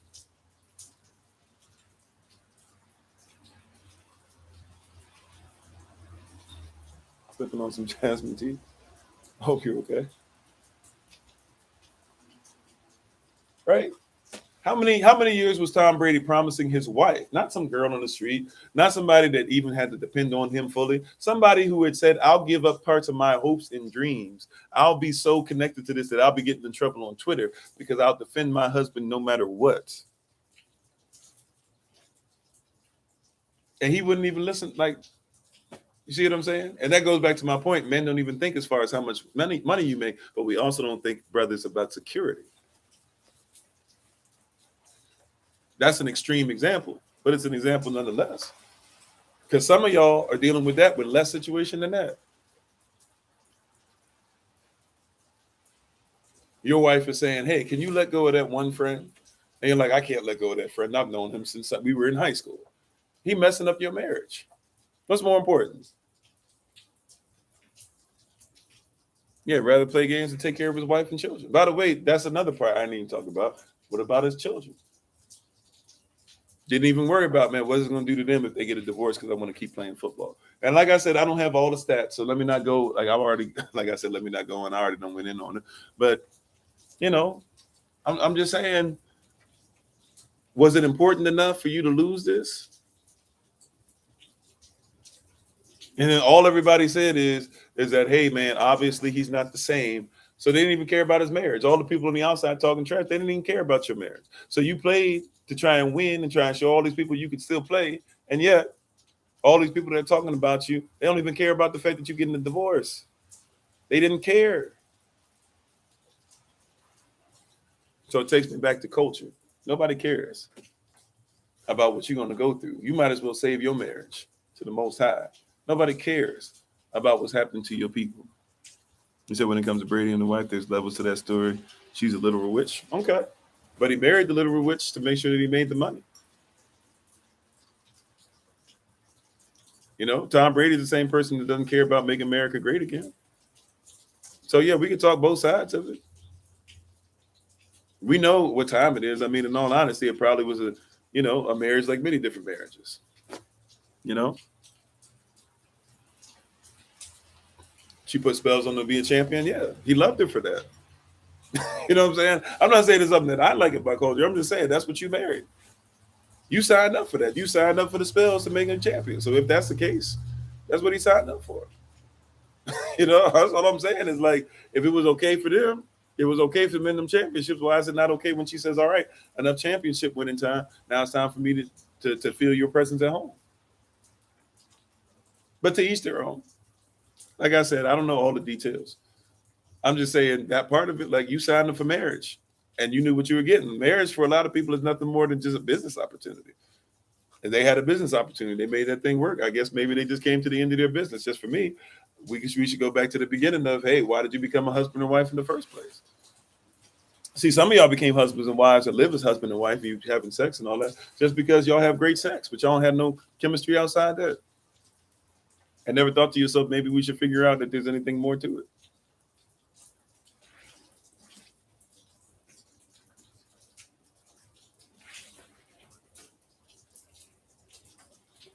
I mean, Pac-Man didn't take care of that boy. Jackie Chan didn't take care of his child, at least one of them. A lot of them, right? So there's things that we can talk about. There's levels to it. Like I said, we're kind of going into some other stuff now. But I'm going to go ahead and take my leave for today. I'll be back on this evening. For those who are part of the Patreon Kingdom, we'll have something for you in a little bit, a little extra going into some of the stuff we were talking about. Also, too, we'll have our Patreon, lesson starting at 7. We'll be back on Kofi _42 if you're on TikTok, or the same channel on YouTube at 8 p.m. Eastern New York time. We will have class today. Will be Hebrew characters. So excited about that. So we'll have class today at 9 o'clock p.m. Eastern New York time for those that are taking Hebrew characters. If for some reason you haven't, we'll have the information up on the screen if you'd like to text us. So we'll play some music. Prayerfully, you'll be able to hear it some outside of the rain and everything that's falling. But maybe it'll make nice for some sound to go with the music or whatever. But yeah, we'll have some music playing, and then we'll do our shout outs in a little bit so that we can find out where people are from. But if you can, just wait a little bit, or else we probably won't be able to get you in the shout out. But we thank you guys for being on. We honor the King and Queen in each and every one of you. Even if you're not living inside that kingdom or queendom yet, we appreciate the potential King and Queen in each and every one of you. And we're thankful, for all the stuff that you guys have been participating in and helping us to be able to get greater in, and all the great stuff that the Most High has for us. We're thankful for another opportunity to talk with you guys and discuss with you guys again. And we appreciate your presence. Sorry, hold on one second. So we appreciate your presence, and for you guys being on today. We praise y'all for you guys taking time out to learn some more. I will be off tomorrow. I'll be making some calls, I guess, but I'll be off as far as live sessions tomorrow. So Minister Tamara will be giving us a word on YouTube tomorrow. She gave an excellent word on Monday for our Early Riser Bible Study session, which also is available on YouTube and Patreon. But for those who would like to come on and listen to a word, she'll be on YouTube tomorrow, and we'll have that for you guys. So we're excited about that. We're thankful and grateful for her giving the word. Thank you, Minister Tamara, in advance. I know you got some stuff that you're trying to do for the fam. If for some reason you need me to fill in, just let me know and I'll be ready. But I'll check in with you, early in the rising, just to make sure that we're still on track, and possibly even this afternoon. We thank you guys for being on. Anything that we're doing as far as SOC, you can just simply get in contact with us by looking in the description box on YouTube for different places to get in touch with us. If you'd like to be able to find out more information, if you're on TikTok, we're about to do our shout out and everything start playing, and all the music playing soon. So please feel free to look up whatever you see on the screen, get in contact with us. We give all praise and honor once again to my wife, the Honorable Maya. You can find her on TikTok, YouTube, her website, and Pinterest at Bloom and Flourish. Not A-N-D, the letter N, Bloom and Flourish. She is a healer, herbalist, chemist, and biologist by degree, for those that need a little extra oomph. And we're thankful for what she does in the community to make sure the diaspora is taken care of, considering their health. So if you'd like to be able to support her business, feel free to go ahead and get in contact with her and connect with her. And please make sure you follow instructions when she gives out instructions. It's amazing how many people want to be healed, but don't necessarily follow the instructions. So she might not want to say it like that, but hey, I just want to let y'all know, please, she has some great stuff, but make sure you follow what she has in succession or whatever's for it to be able to get the best results. It'll get results, but to get the greatest results, please make sure that you follow those things to the letter so that you can get the healing that you require. All right. Thank you, guys. We honor you. We appreciate the King, Queen, each and every one of you. We're going to get ready to do our shout outs. Thank you, everybody who's on YouTube. We appreciate you. And we'll talk to you guys soon. To everybody else who's on, who's going to be with us on the shout outs. Thank you so much. We honor the King, Queen, each and every one of you. Study this word to make sure that you not only heard it, but you can be a doer of it simultaneously. And we appreciate you so very much. Oh, okay. All right. I'll make sure. I'll make sure to do that, Minister Tamara. Okay. We should still be able to get you on through email or whatever to email you the link. All righty. I'm glad that you told me that. So I'll be checking in with you throughout the night, and then I'll make sure I check in with you via email tomorrow.